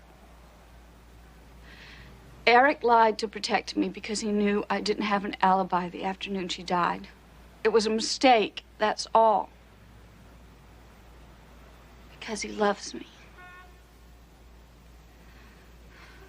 Haven't you ever been in love? Well, I guess we can scratch them off. What's that supposed to mean? Well, you saw them, Christine. They're lovers, not murderers. Oh, you're breaking my heart, Mary Beth. They were lying to protect one another. Christine, do you really think that those two people murdered Noreen Dixon? At this point, I think they all could have done it, and probably wanted to. Cynic. You're a cynic, Christine. My money's on the producer. No way. It's got to be Chet Gardner. He's the only one man enough to carry her up to the catwalk. He's afraid of heights, says Becky. I think John Wayne's afraid of horses. Well, maybe it was the playwright, the one who tried to frame him. And he had a tasty thing going with a niece. She probably inherits a fat piece of change if it's ruled a homicide. Yeah, but don't forget the understudy. She tried to poison the old bird. Where's Miss Marple when we need her? Wait a minute. Maybe it is like Murder on the Orient Express. Maybe they all did it. Colonel Mustard did it. In the library. With a pipe press. Cut it out. Oh, I would like to remind you people this is a homicide here. It's not some game. A great star lost her life. We know that, Mary Beth. Good, because I couldn't tell. I mean, this may be a lot of fun for all of you, but it wasn't too terrific for Noreen Dixon. You want to play games? Go ahead. Count me out. What's eating her? She's a fan. Huh? Too bad there's no butler.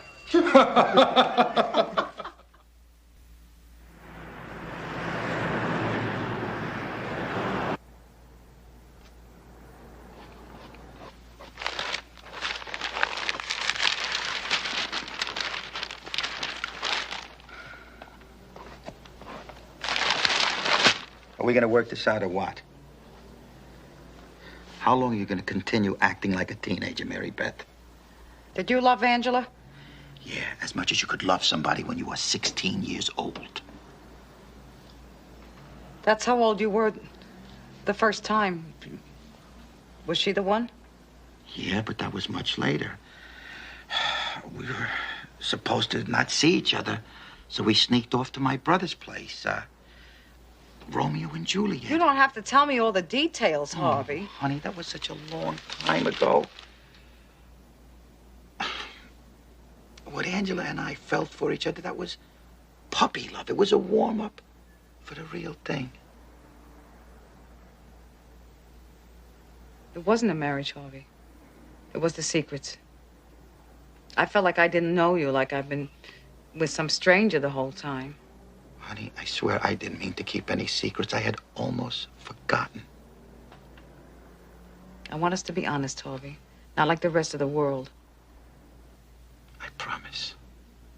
I cross my heart.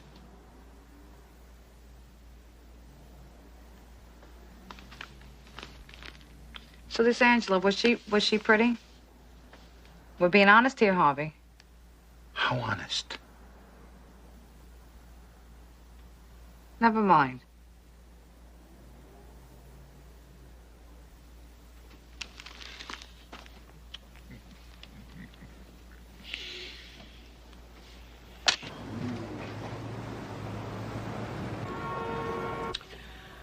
Guess now who holds the death, I said.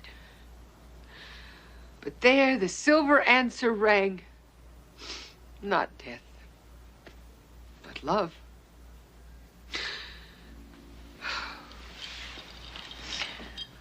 I love thee with the love I seem to lose with my lost saints. I love thee with the breath, smiles, tears of all my life.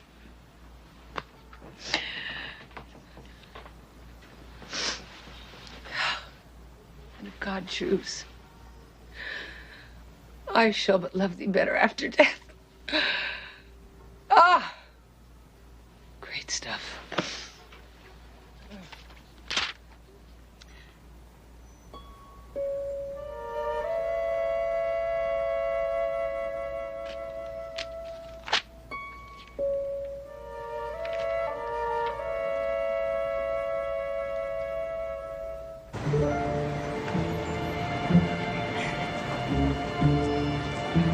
Morning, Christine. What's going on? I read the play. Yeah, we both read the play. There was nothing in it. I read Noreen Dixon's copy. It was very illuminating. Come with me.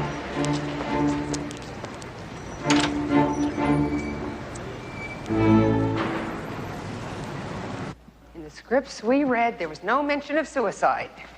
Elizabeth Barrett Browning didn't commit suicide. I knew it, but Noreen Dixon thought she should have. And in her version of the play, she tore out the last scene and rewrote a whole new one. The only thing missing is the last speech. The suicide note. Exactly.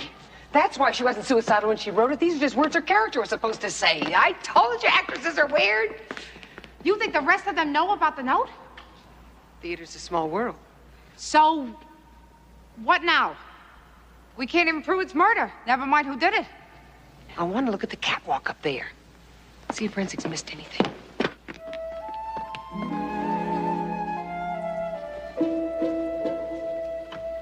Why don't you just look around down here? Right.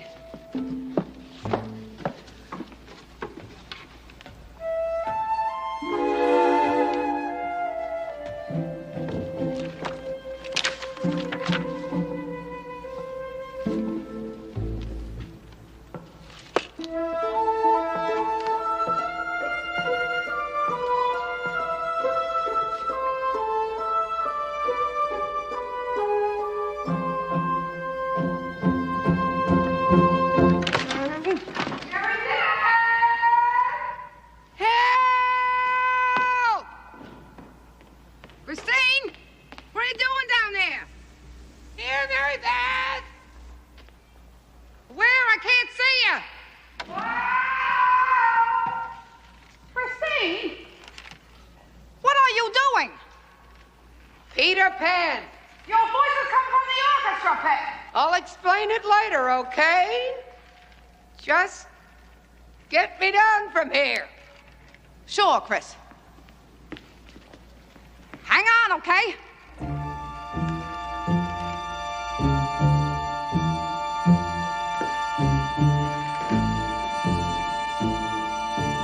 This theater plays an acoustical trick. You all thought that Miss Dixon did her rehearsing in the orchestra pit during her lunch hour, because it seemed as though her voice were coming from there. But in reality, she was on the catwalk every day. But it sounded as though her voice were coming from the pit. On the day she died, Noreen Dixon was up there, as usual. She was rehearsing a very emotional scene. A scene she was hoping Mr. Weber might put in his play, Which you were all aware of. Unfortunately, Miss Dixon got a little carried away with what she was doing, and she leaned her weight against a faulty gate in the railing. The gate swung open.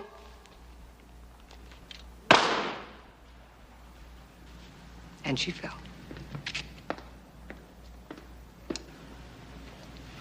So it wasn't murder. It was an accident. It was death by overacting.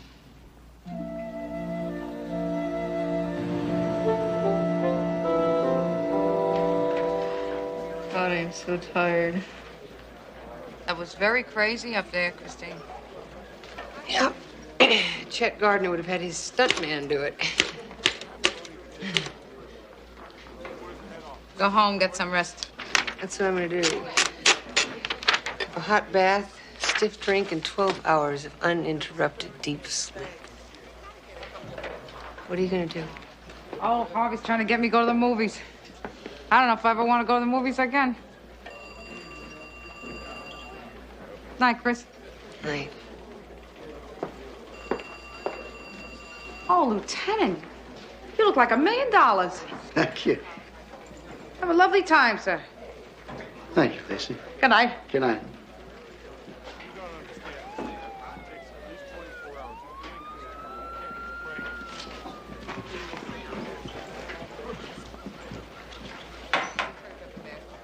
Evening, Cagney.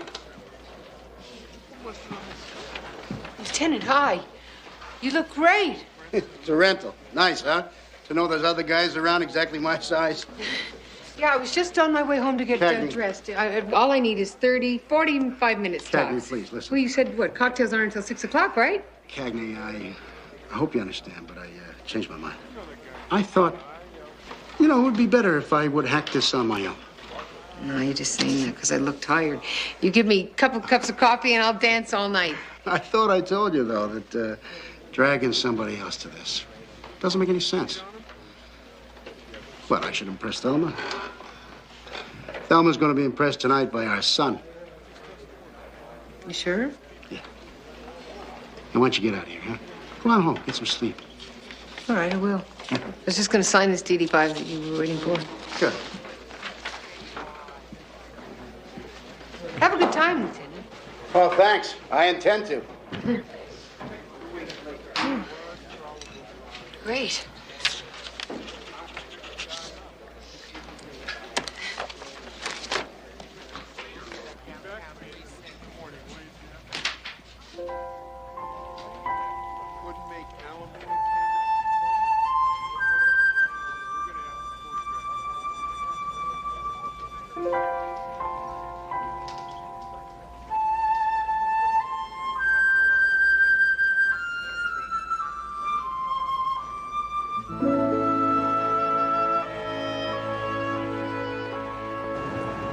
You're not mad I made you see her again?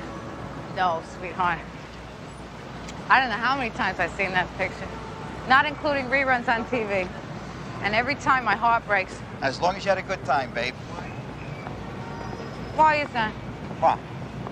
That I know all these terrible things about Noreen Dixon, and I see her up on the screen, it doesn't matter. Everything else goes away. Well, it's magic, babe. All the great ones got it. It's why we keep going back. Magic. Yep, and romance. In fact, I've been thinking about that all day long. Lacey! Mrs. Lacey! Oh, honey. Madame? Perfect timing, Jimmy.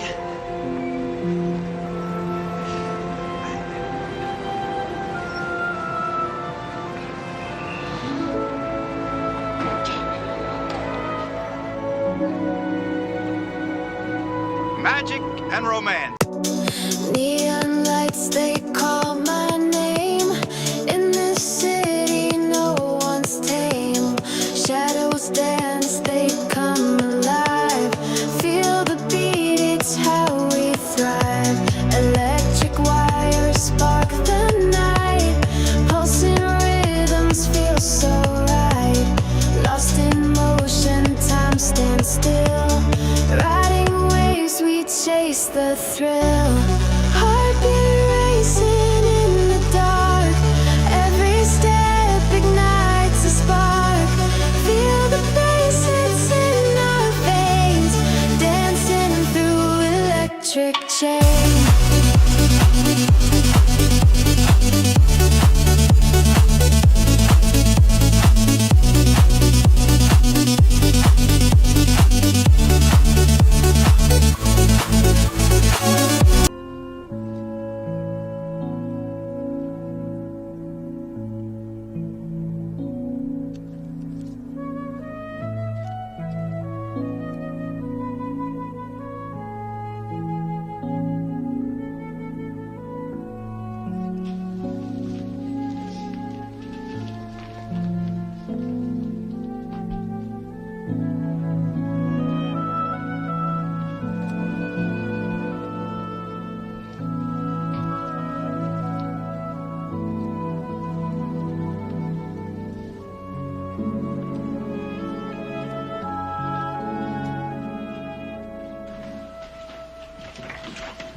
Harvey.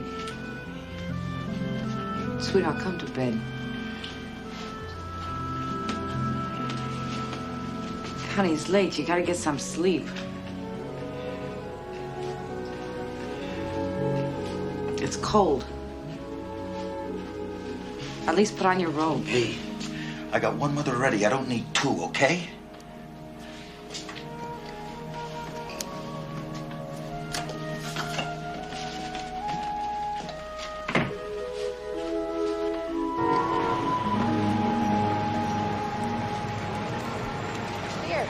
Here.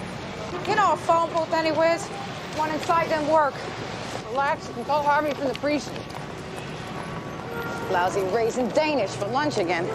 You think 1 hour could go by in this city without a homicide? It's supposed to be springtime. It's the weather. It drives sane people crazy.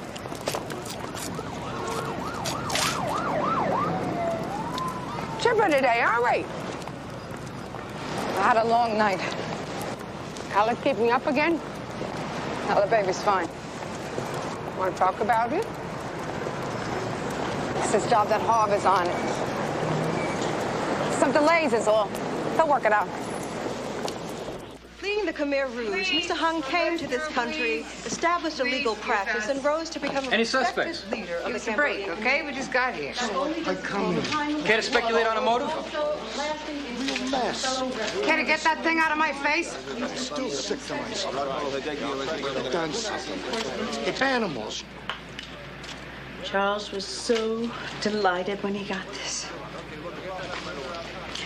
Like a kid. Miss Malden, please take another look around. You sure there's nothing else missing? No, not offhand.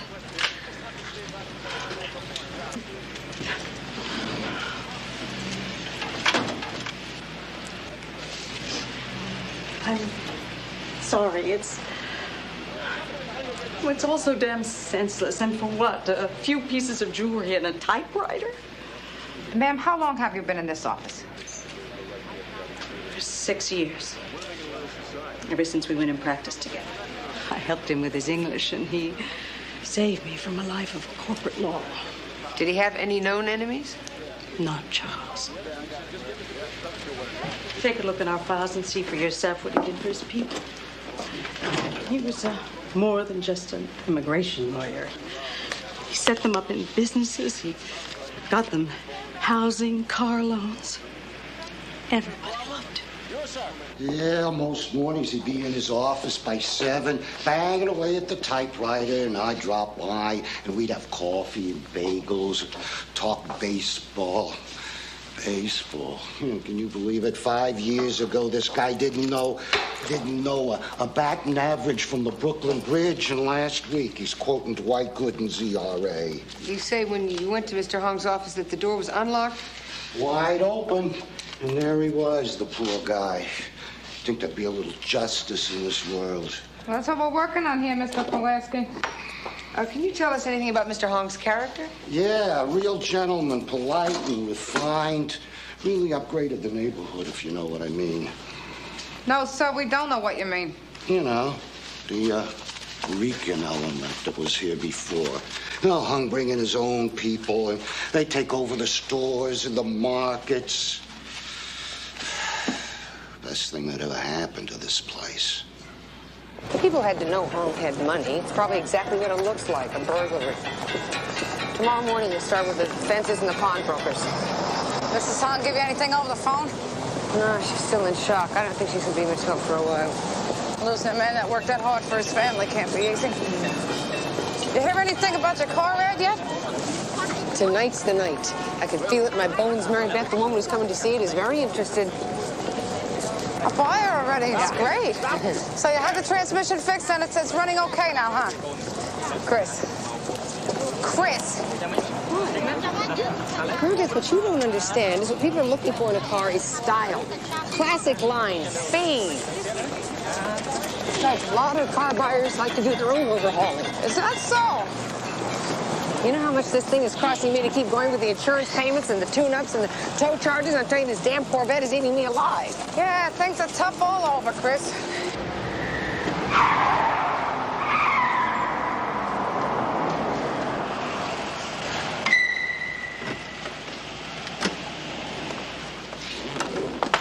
Oh, how's that for pickup, huh?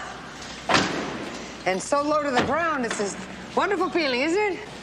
Not to me, and I speak from experience. I used to be 2 inches taller. Could you open the hood and let me take a little peek inside? Sure. You better remember now, this car is considered a classic. So why are you trying to get rid of it? I'm not. I'm just trying to sell it, and I want to get rid of it. Not to me, not unless you give me some answers. Well, I've had it for a while, and I'm just ready for a change. Yeah, like a little less time at the shop. Beautiful color, isn't it? Canary yellow. How are the brakes? Oh, may need some minor adjustments, but really it's nothing major. Sweetheart, the transmission is shot. The steering is loose. The hood doesn't open. The engine has less get up and go than my dear friend Bessie, who got up and went last winter. Are you saying that the car isn't right for you? I'm saying this car's not fit to be driven, and if you're smart, you'll take it to a mechanic and get it fixed before you get yourself killed. Or even worse, sued.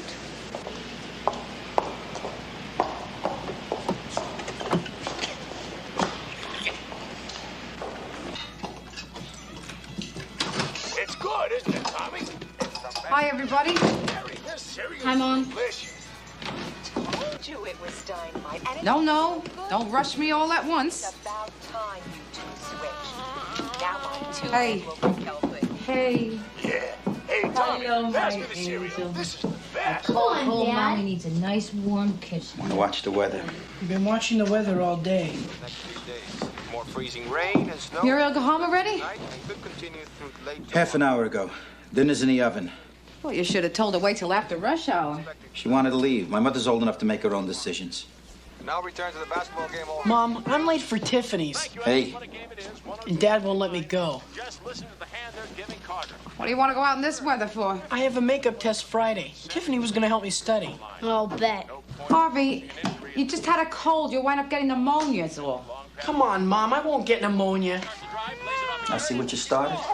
You're staying home. But she's End not of going to... discussion. Hey, what's the matter? What's the matter, you? What's the matter, you? That's okay. She's all right. She's all right. You talk to Garibaldi? Half an hour ago. He's Still 5 below in Saratoga, 15 with the wind chill, and at this time of year. What is this? What's going on here? What are we doing? Helping support the dairy farmers of America or what, huh? Harvey, listen to me. Leave cartons of milk open? I know You know how fast this stuff spoils? I know that things look pretty bad. What do you right guys now, think? Harvey. We're made out of money or what? As soon as the weather warms up... What do they Harvey, care? We're losing $500 a day, huh? Paying a whole crew for sitting around doing nothing. You're 3 days behind is all. Yeah? And the weatherman says more snow on the way. Since when do you believe everything you hear? Oh, honey, we have to look on the positive side. You'd think they'd learn by now. Michael, Harvey, get in here!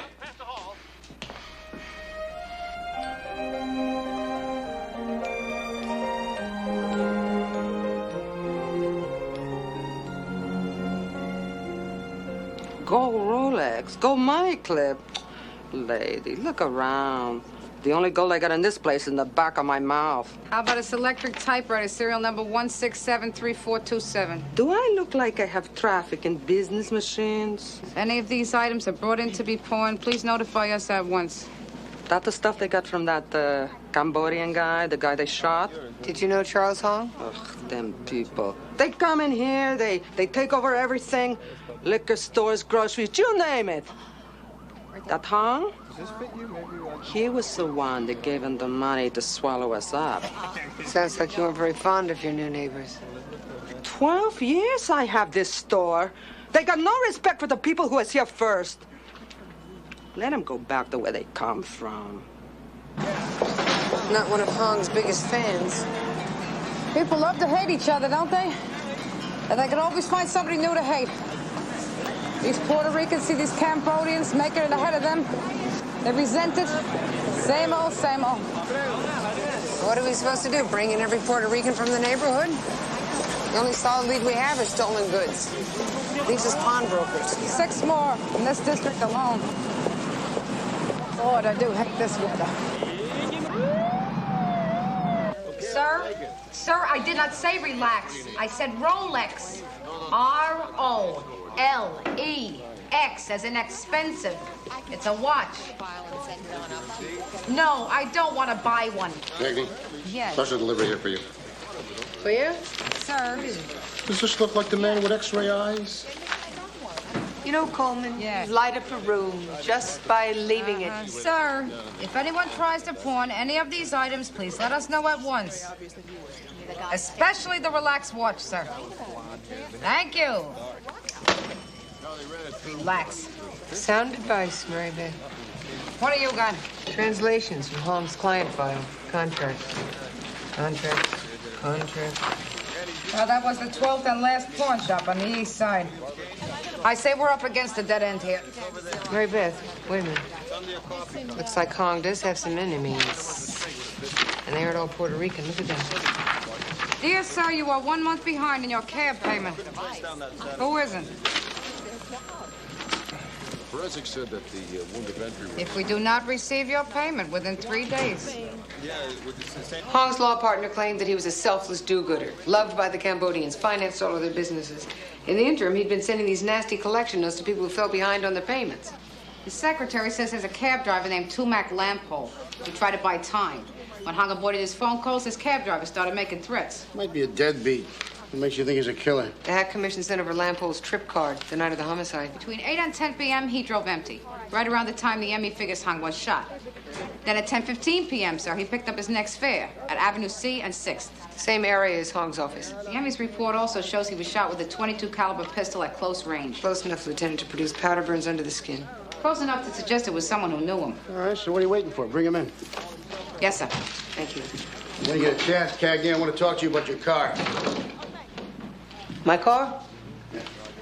What about my car? Well, I don't know. After 30 years of station wagons and sedans, I'm thinking maybe it's time for me to make a change.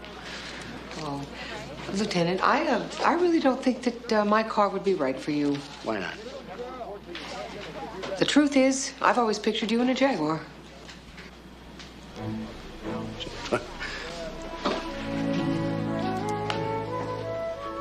Excuse me, Lieutenant.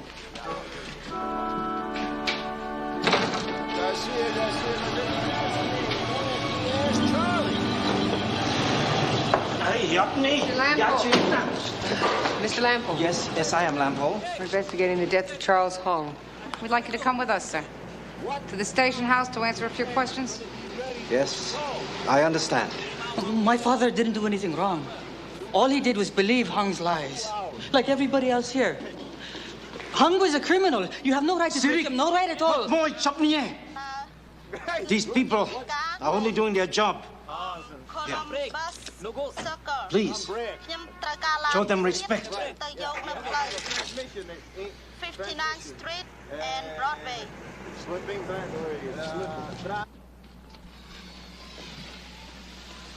In Cambodia, I was doctor. Here, I'm not allowed to practice. I work 20-hour day driving taxi. I have to work to take care of my family. And Hong gave you the money for that taxi? I borrow money from him. I promised to pay him back. But you didn't keep up the payments. 1 month ago, I had accident in taxi. I not work, not make money for 1 full week. And Mr. Hong wasn't happy about that? He talked to me in letters. He say, pay me money or I take back your taxi. Mr. Hong, he want more. In Cambodia, I know who my enemies are. Here in America, not too easy to tell. Then you did consider Charles Hong to be one of your enemies? I tried to make him understand. I went to talk to him last Friday night. He was alone. And you had a gun? No. I went to talk. Just talk. But you argued. No, when I arrived, he was sitting at desk, his head on typewriter, his eyes looking at me. He already dead.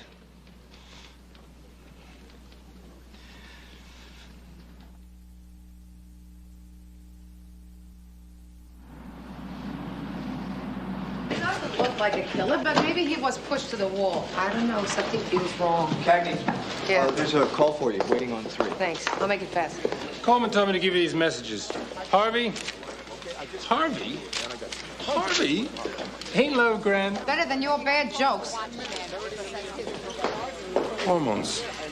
Yes, Mr. Slade. It's exactly as advertised. Uh-huh. A 72 Corvette convertible. I'm the owner. Custom paint job. Yeah, always garage. With 6 mechanics looking at it. Running condition. Well, it's, as the ad says, must see to believe. One way to keep a clear conscience. Sure. Late afternoon is perfect for me. Mercer Street garage. Great. Okay, I'll see you then. Bye. Go ahead and laugh. By Friday, I'm going to be minus 1 headache and $5,000 richer. As the ad says, must see to believe. Harvey, I know you hate soap operas. Bob, ask your mother to turn it down. Oh, but then go in our bedroom and close the door, Harv. Alice is in there. No, I don't want you to wake up the baby, Harv. No. I know. Uh-huh. Uh-huh. Harv, I know. Bye, Harv. That was Harv. Harv who? That was a joke. Look, about the cabbie. Before we jump the gun, I want to talk to Hong's widow. Jump the gun? Christine, we have enough to book the man. We could talk to the widow after. Mary Beth, but she's got a motive. She's going to hear it all of Hong's money. I just want to look at her face to face before we just dismiss her as a suspect. Whatever you say, Sergeant. Good.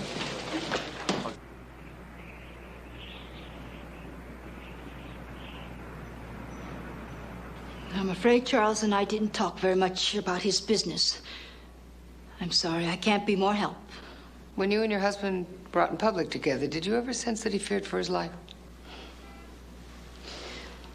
To be honest, I can't remember the last time we were out together. Mrs. Hung, sometimes we have to ask questions that are personal. Were you and your husband having marital problems? I love Charles. But we grow apart. His law practice became everything to him. And the things that mattered once began to matter less and less until... Until what? We lost our only son to the Khmer Rouge. We're going to start a new family here. Instead, he started business. Success was all he had left to believe in. Money was everything. Family, nothing. That's the American way, isn't it? Mrs. Hong, what can you tell us about a man named Tumac Lampole? We met him and his sons when they first came to this country. A good man. I believe he'd been a doctor in Phnom Penh. He drives a taxi here. He owed your husband a lot of money. You think Lampole may have killed Charles? We think it's a possibility. I'm not surprised.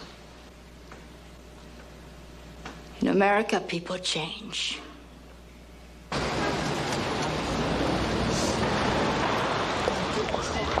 told you the guy had money, Mary Beth. See that Chinese armoire? Huh? Had to cost around $5,000. And how about that paneled screen with the inlaid J? Not too bad. What I saw, Christine, was a very unhappy woman.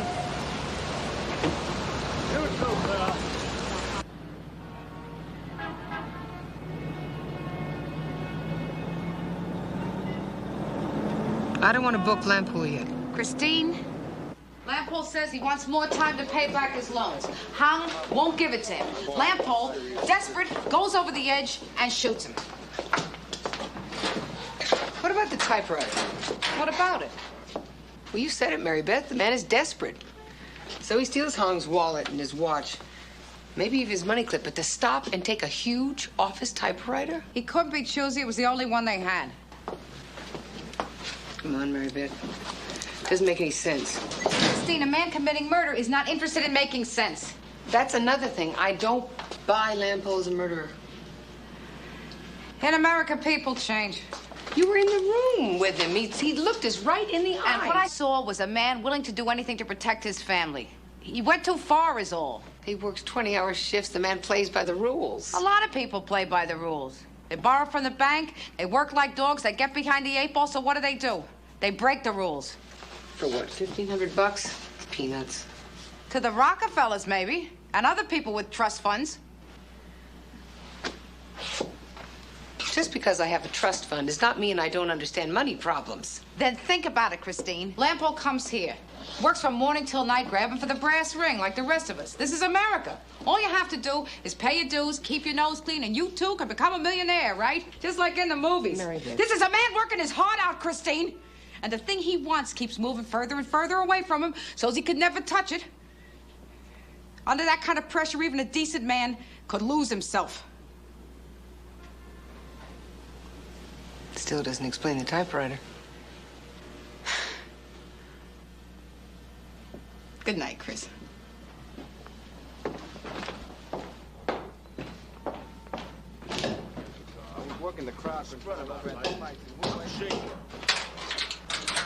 You happen to be looking at a bona fide muscle machine here. I mean, you put your pedal to metal in this baby, huh, and you can kiss your friends goodbye. You know what I'm saying? Oh, God. I've been waiting my whole life for something like this. Yeah? What do you drive now? Don't. This would be my first car.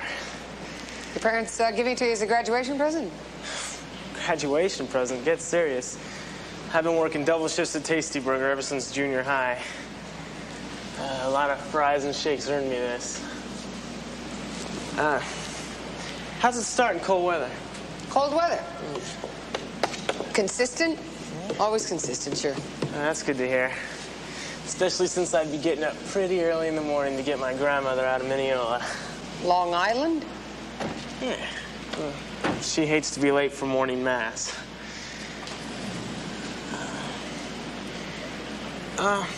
How's it on repairs?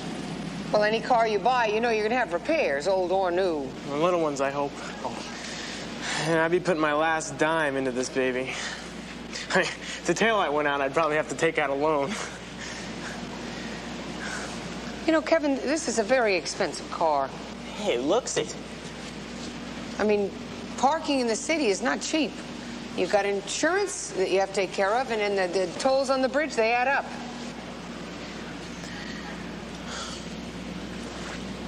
Well, maybe Grandma's willing to help, huh?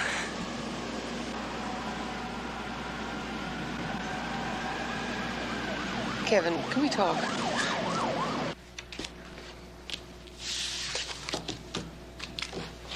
Mom, Ricky Bittman's going to sleepaway camp this summer. This will be exciting. Way up in Vermont, on a lake in the middle of the woods. He says it takes 6 hours by bus. He says they got horseback riding, water skiing, archery. Nothing wrong with your day camp? There's nothing to do there. At least at Ricky's camp. Yeah, well, maybe I can't afford Ricky's camp. Do you ever think of that? He just mentioned it, Harv. The game's not over. It is now. Night, Mom. Good night. I'll come in.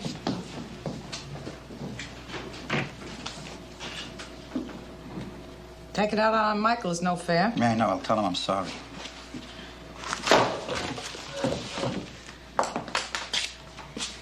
Damn it. I am sick and tired of beating up my head against the wall. What are you talking about? I'm talking about packing this job in altogether, cutting our losses while we still can. You're not serious. If we get out now, we lose about $4,000, Mary Beth. That's a hefty hunk of change, but at least it's not everything. Marty Kaplan, he's been pestering me for weeks to go in with him and his father-in-law. $18 an hour, 3 months guaranteed. And then what? Then I look for another job. Maybe it'll take a little longer, but at least this way we know we will be able to get the house. Saratoga is the one we've been waiting for, Harvey. Mary Beth, if the weather does not break, we could wind up losing everything. We could borrow from the pension fund. I could go to the credit union. Oh, sure. And we'll fill out every lousy... deep into debt that we never get out from under? Okay, then if we have to, we'll take it out of the house savings. Whatever it... Gamble away all our years of sweating and saving? Now this is crazy. Crazy? You want crazy? Crazy is the way that you have been acting. Back off, Mary Beth. Bouncing off the walls and yelling at the kids. All right, all right. No, it's not all right. What the hell do you want from me? I want you to quit making everybody miserable and taking it out on everybody and treating everybody like the enemy. Where are you going? Anybody calls him up on the roof. Good, go on the roof. That'll solve everything.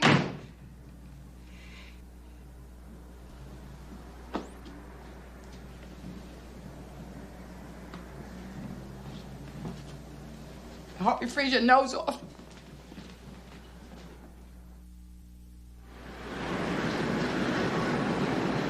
I was thinking about that cabbie all night. The way I hear it, a taxi driver works for a fleet can pull in $80, $90 a night on percentage. But then a driver-owner can make $100, $150. Clear profit, you know what I mean? Of course, that's a normal 8-hour shift. We know that Lampool doesn't work normal hours, don't we? I'm sorry, what'd you say? I said, do you think Angie Dickinson keeps her gun in her bra or in her stockings? You split the driving of the cab with your father, right? I did, before you took him away. I know the two of you worked long hours. Hong liked to live good. And between the loan payments, his lawyer's fee, and the rent on this rat trap the man hadn't made. Wait a minute. You mean Hong owned this building? And everyone in it? The other people who borrowed from Hong, they lived here too? That was part of the agreement he made us sign. He said that in America, you must work hard to make yourself a success. But what he didn't tell us is how hard. Excuse me.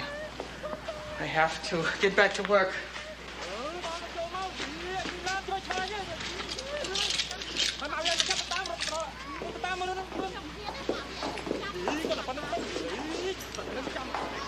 For your information, Sergeant, we charge the legal limit on our loans. Maybe high, but then so is the risk. What about the lawyer's fees for $10,000 that you attach to each loan? Our clients feel it is a small price to pay for the opportunities that we offer them. For what? Living in tenements packed like sardines? These people are used to living in close quarters. Maybe if you knew more about Cambodian families, you would understand they actually prefer it. That's funny. I didn't see any 14 relatives crammed in Mr. Hong's apartment, and he had, what do you have there, 11 rooms? Close. Back in Cambodia, they would be dodging bullets. Here they have a chance to survive, to start new lives. To make you and Charles Hung rich. You obviously know nothing about the kind of man he really was. Yeah, that's what we're finding out. Charles really cared about his people. Really cared. And I was proud to call myself his friend and his partner. Good day, ladies. A lot of good that did. All she did was defend Hung like he was some kind of saint. Go back to the client files and check out everybody in debt to Hung and Malden. Thank The you. way she defended him kind of makes you wonder, doesn't it? I mean, is their relationship that good, or was it better than good? Do I have anything? No. You think they were sleeping together? Mrs. Hung said she lost her husband to the job. Maybe it was more than work that kept them occupied. Harbor Patrol picked it up dragging the East River for stolen cars. And the serial number matches the one from your homicide investigation. You think it would have killed him to wash it off? I bet you they don't do windows either. You got someplace to be, Victor? Yeah, that's good. What's with you, Lacey? You've been sucking on lemon all week. Hey, come on, Victor. See what I mean? Hormones. It's Hong's typewriter, all right. Why would somebody go to the trouble of stealing a typewriter so they could dump in the East River? Mary Beth Lampole said that he found Hong's body slumped over this very typewriter. If he's innocent... And the real killer had to be on the premises when Lampole left. It had to be somebody who could come back in, steal the typewriter to make it look like a robbery, and then remove it from the building without being questioned. Soapy Hung. Or Helen Malden.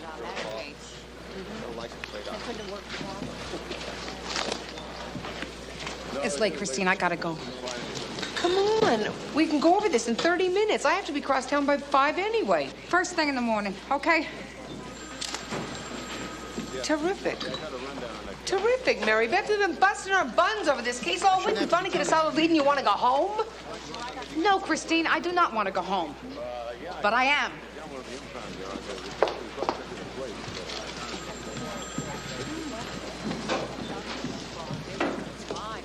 You come very highly recommended. There's a man in my building, Jordan Moffat. He brought a T-bird into you, and it was making noises. Now it just purrs like a kitten, and I thought maybe you could help me I'm out. afraid we have a real sick patient on our hands here. Well, how much would it cost to operate? Well, with the suspension, the brakes, the clutch work, the engine rebuild, not to mention... Careful. Frame damage. We're talking major buccolas. Could you be a little more specific? From the looks of it, you got yourself a real lemon. Just like the color, huh? It's called canary yellow. And it fits. This car's for the birds. I happen to like this car, okay? Maybe that's why you can't sell it. You're too sentimental. I'm not at all sentimental. Then I have the perfect solution. I have a brother-in-law who, for a modest fee, will see to it that your auto is professionally appropriated. You mean stolen? Assuming you're covered for theft, of course. Oh, yes. The Police Endowment Association gives me terrific coverage. I was only kidding. You look like a woman who could take a joke. Yeah? Well, what makes you think that? You've been driving one. No, look, honestly, I can't take any money for fixing this heap. Well, what do you suggest then? Face the facts.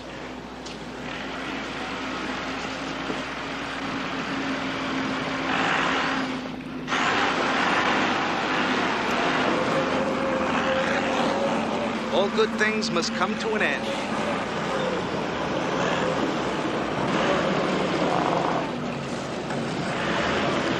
You don't mean. They shoot horses, don't they?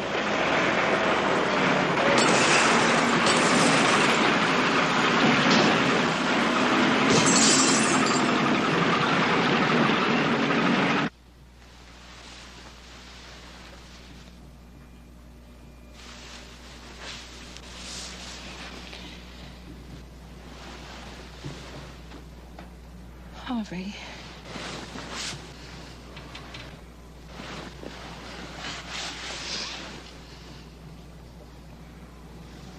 Honey.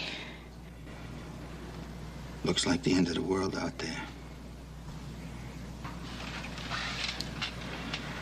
I don't want to work for Marty Kaplan. I don't want to go back to that anymore. But I want us to have that house, Mary Beth. God, do I want it. Harv. We had 17 years of ups and downs together. We have to stay in this apartment another 17 years. It wouldn't kill us.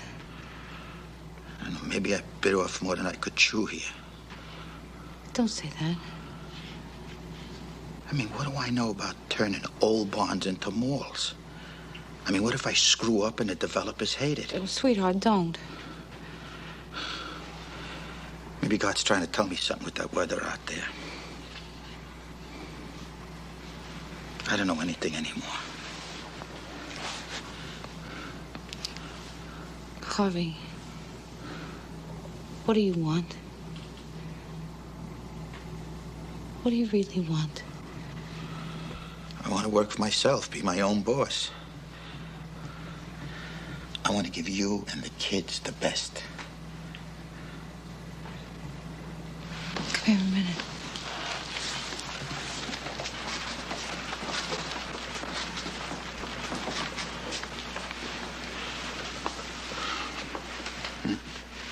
You know what she told me today? She told me that she thinks you're going to do a wonderful job in Saratoga. She said she believes in you. I believe in you. Could you guarantee it? No guarantees in this life, baby. You'll make it happen, Harvey. I know you will.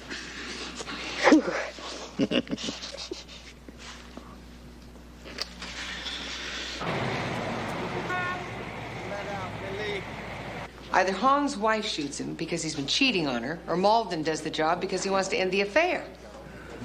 What about alibis? Malden says that she was with one of her Cambodian clients who happens to over $100,000. And Soapy Hong said she was at home, and her doorman confirms it, which wouldn't be hard to arrange. Well, it sounds like you're onto something. What does Lacey think? She agrees with me. That's nice. I beg your pardon? Well, I haven't heard your partner agree with anybody all week. Don't tell me you haven't noticed. Well, she's been a little out of sorts, Lieutenant. More than a little out of sorts. You know what the problem is? I don't think there's a problem. I'm not asking you to tell me what it is. Lacey's not let anything interfere with her job, Lieutenant. Her work is up to its normal high standards. I really don't think you have anything to worry about. All right. I'll take your word for it, so you can go now. Thank you, Lieutenant. Cagney, there's one thing, though. This problem that your partner doesn't have, make sure it doesn't get to be a problem for the both of you. Yes, Lieutenant.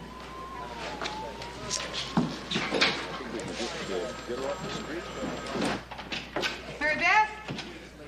Right there, Christine. So what did Lieutenant think? He said that we're really onto something with this triangle theory, and so I figured maybe we should start by talking to Mrs. Tong again. Yeah, give me a minute, will you, Chris?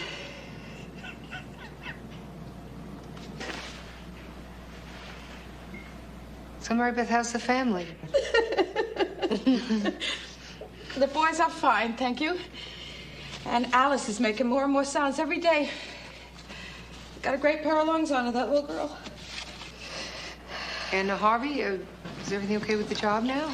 Actually, Christine, things aren't looking so good. You know, every day at this cold, we have to sit out the weather. You know, it costs us an arm and a leg. Well, that's bound to clear up. It's just a matter of time. Yeah, that's what I told Harv. That we have to hang in there, but he's thinking about quitting and walking away, taking our losses. Oh, hey, you know how men can be when they get upset. Didn't mean it. I bet if you talked to him... I did talk to him, Chris. I told him, don't be afraid. I told him how much I believe in him. As long as I've known Harvey, he's been waiting for a big break. We both have. All these years I've been making 2 paychecks stretched to the end of the month and having to think about it when you buy a pair of shoes, send a sweater to the cleaners. This job, this Saratoga, this is supposed to be the one that made the difference. But to say the truth, Christine, I don't think it will. I don't know if it ever will. And I couldn't let Harvey know that. Hey, Harvey's a terrific guy. He's gonna be fine. Sure you're scared. Who wouldn't be, huh? You believe in him. That's what he needed to hear.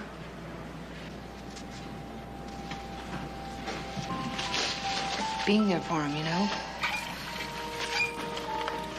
That's all that really counts.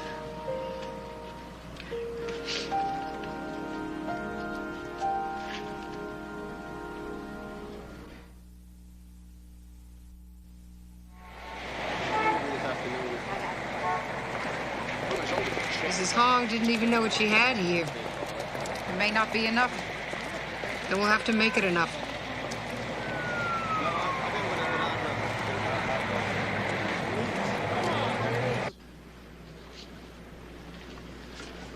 Look, I have got a lot of people waiting, if you don't mind. Poor Mrs. Hong. Her husband's dead a week already, and she's still getting his mail, like his new stationery, for instance. You know Hong ordered 1,000 of these?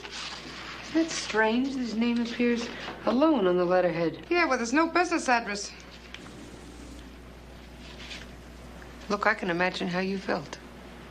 Realizing that your partner is moving to an uptown office without you? I don't know what you're talking about. You taught him more than just English. You showed him how to make the big bucks. Hell hath no fury like a partner scorned. I am extremely busy. You know, we just talked to your alibi, that cabbie, Maytack. He said that he's willing to testify that you persuaded him into making his statement. I persuaded him. That's what he says, and he speaks very good English. Well, that's his word against mine. You've got nothing to go on, and you know it. We also have a witness who saw you lugging a certain typewriter out of this office building. Well, I can explain that.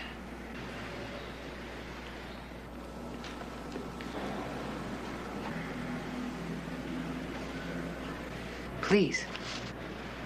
We're all ears.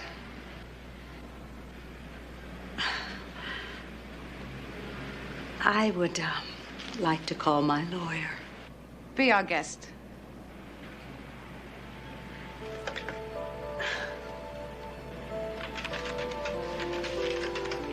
What witness?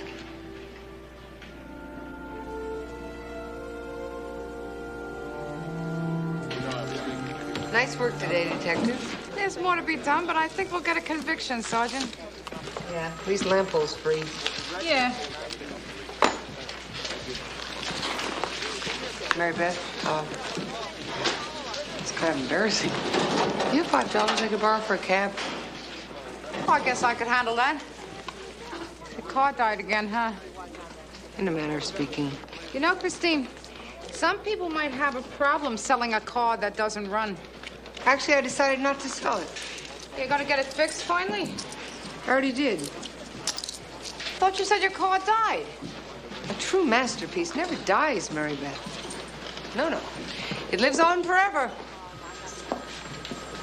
Good night.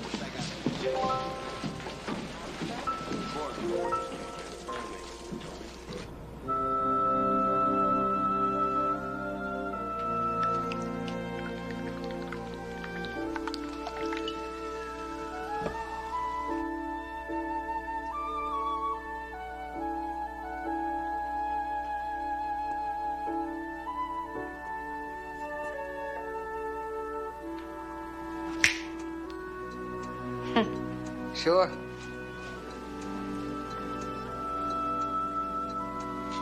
To modern art.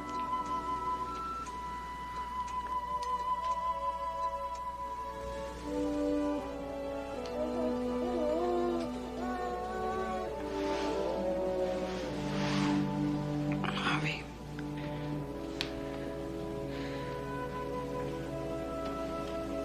Sweetheart, come to bed. Come on, everything's gonna be fine. Believe me. I know. And if I leave now, I can be in Saratoga by 7. Saratoga. Saratoga? I just got off the phone with Garibaldi. Wind chill's down, temperature's up 10 degrees. He talked to the carpenters. They're ready to go. Hell, I know I am. Here, let me get this for you. Mary Beth, thank you. For what? Pulling me through this. Babe. I love you too.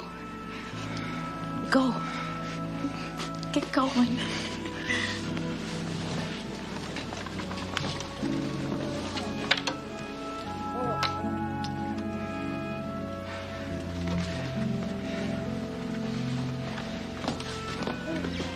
It's gonna be the best damn mall Saratoga's ever seen. I'll call you as soon as I get up there.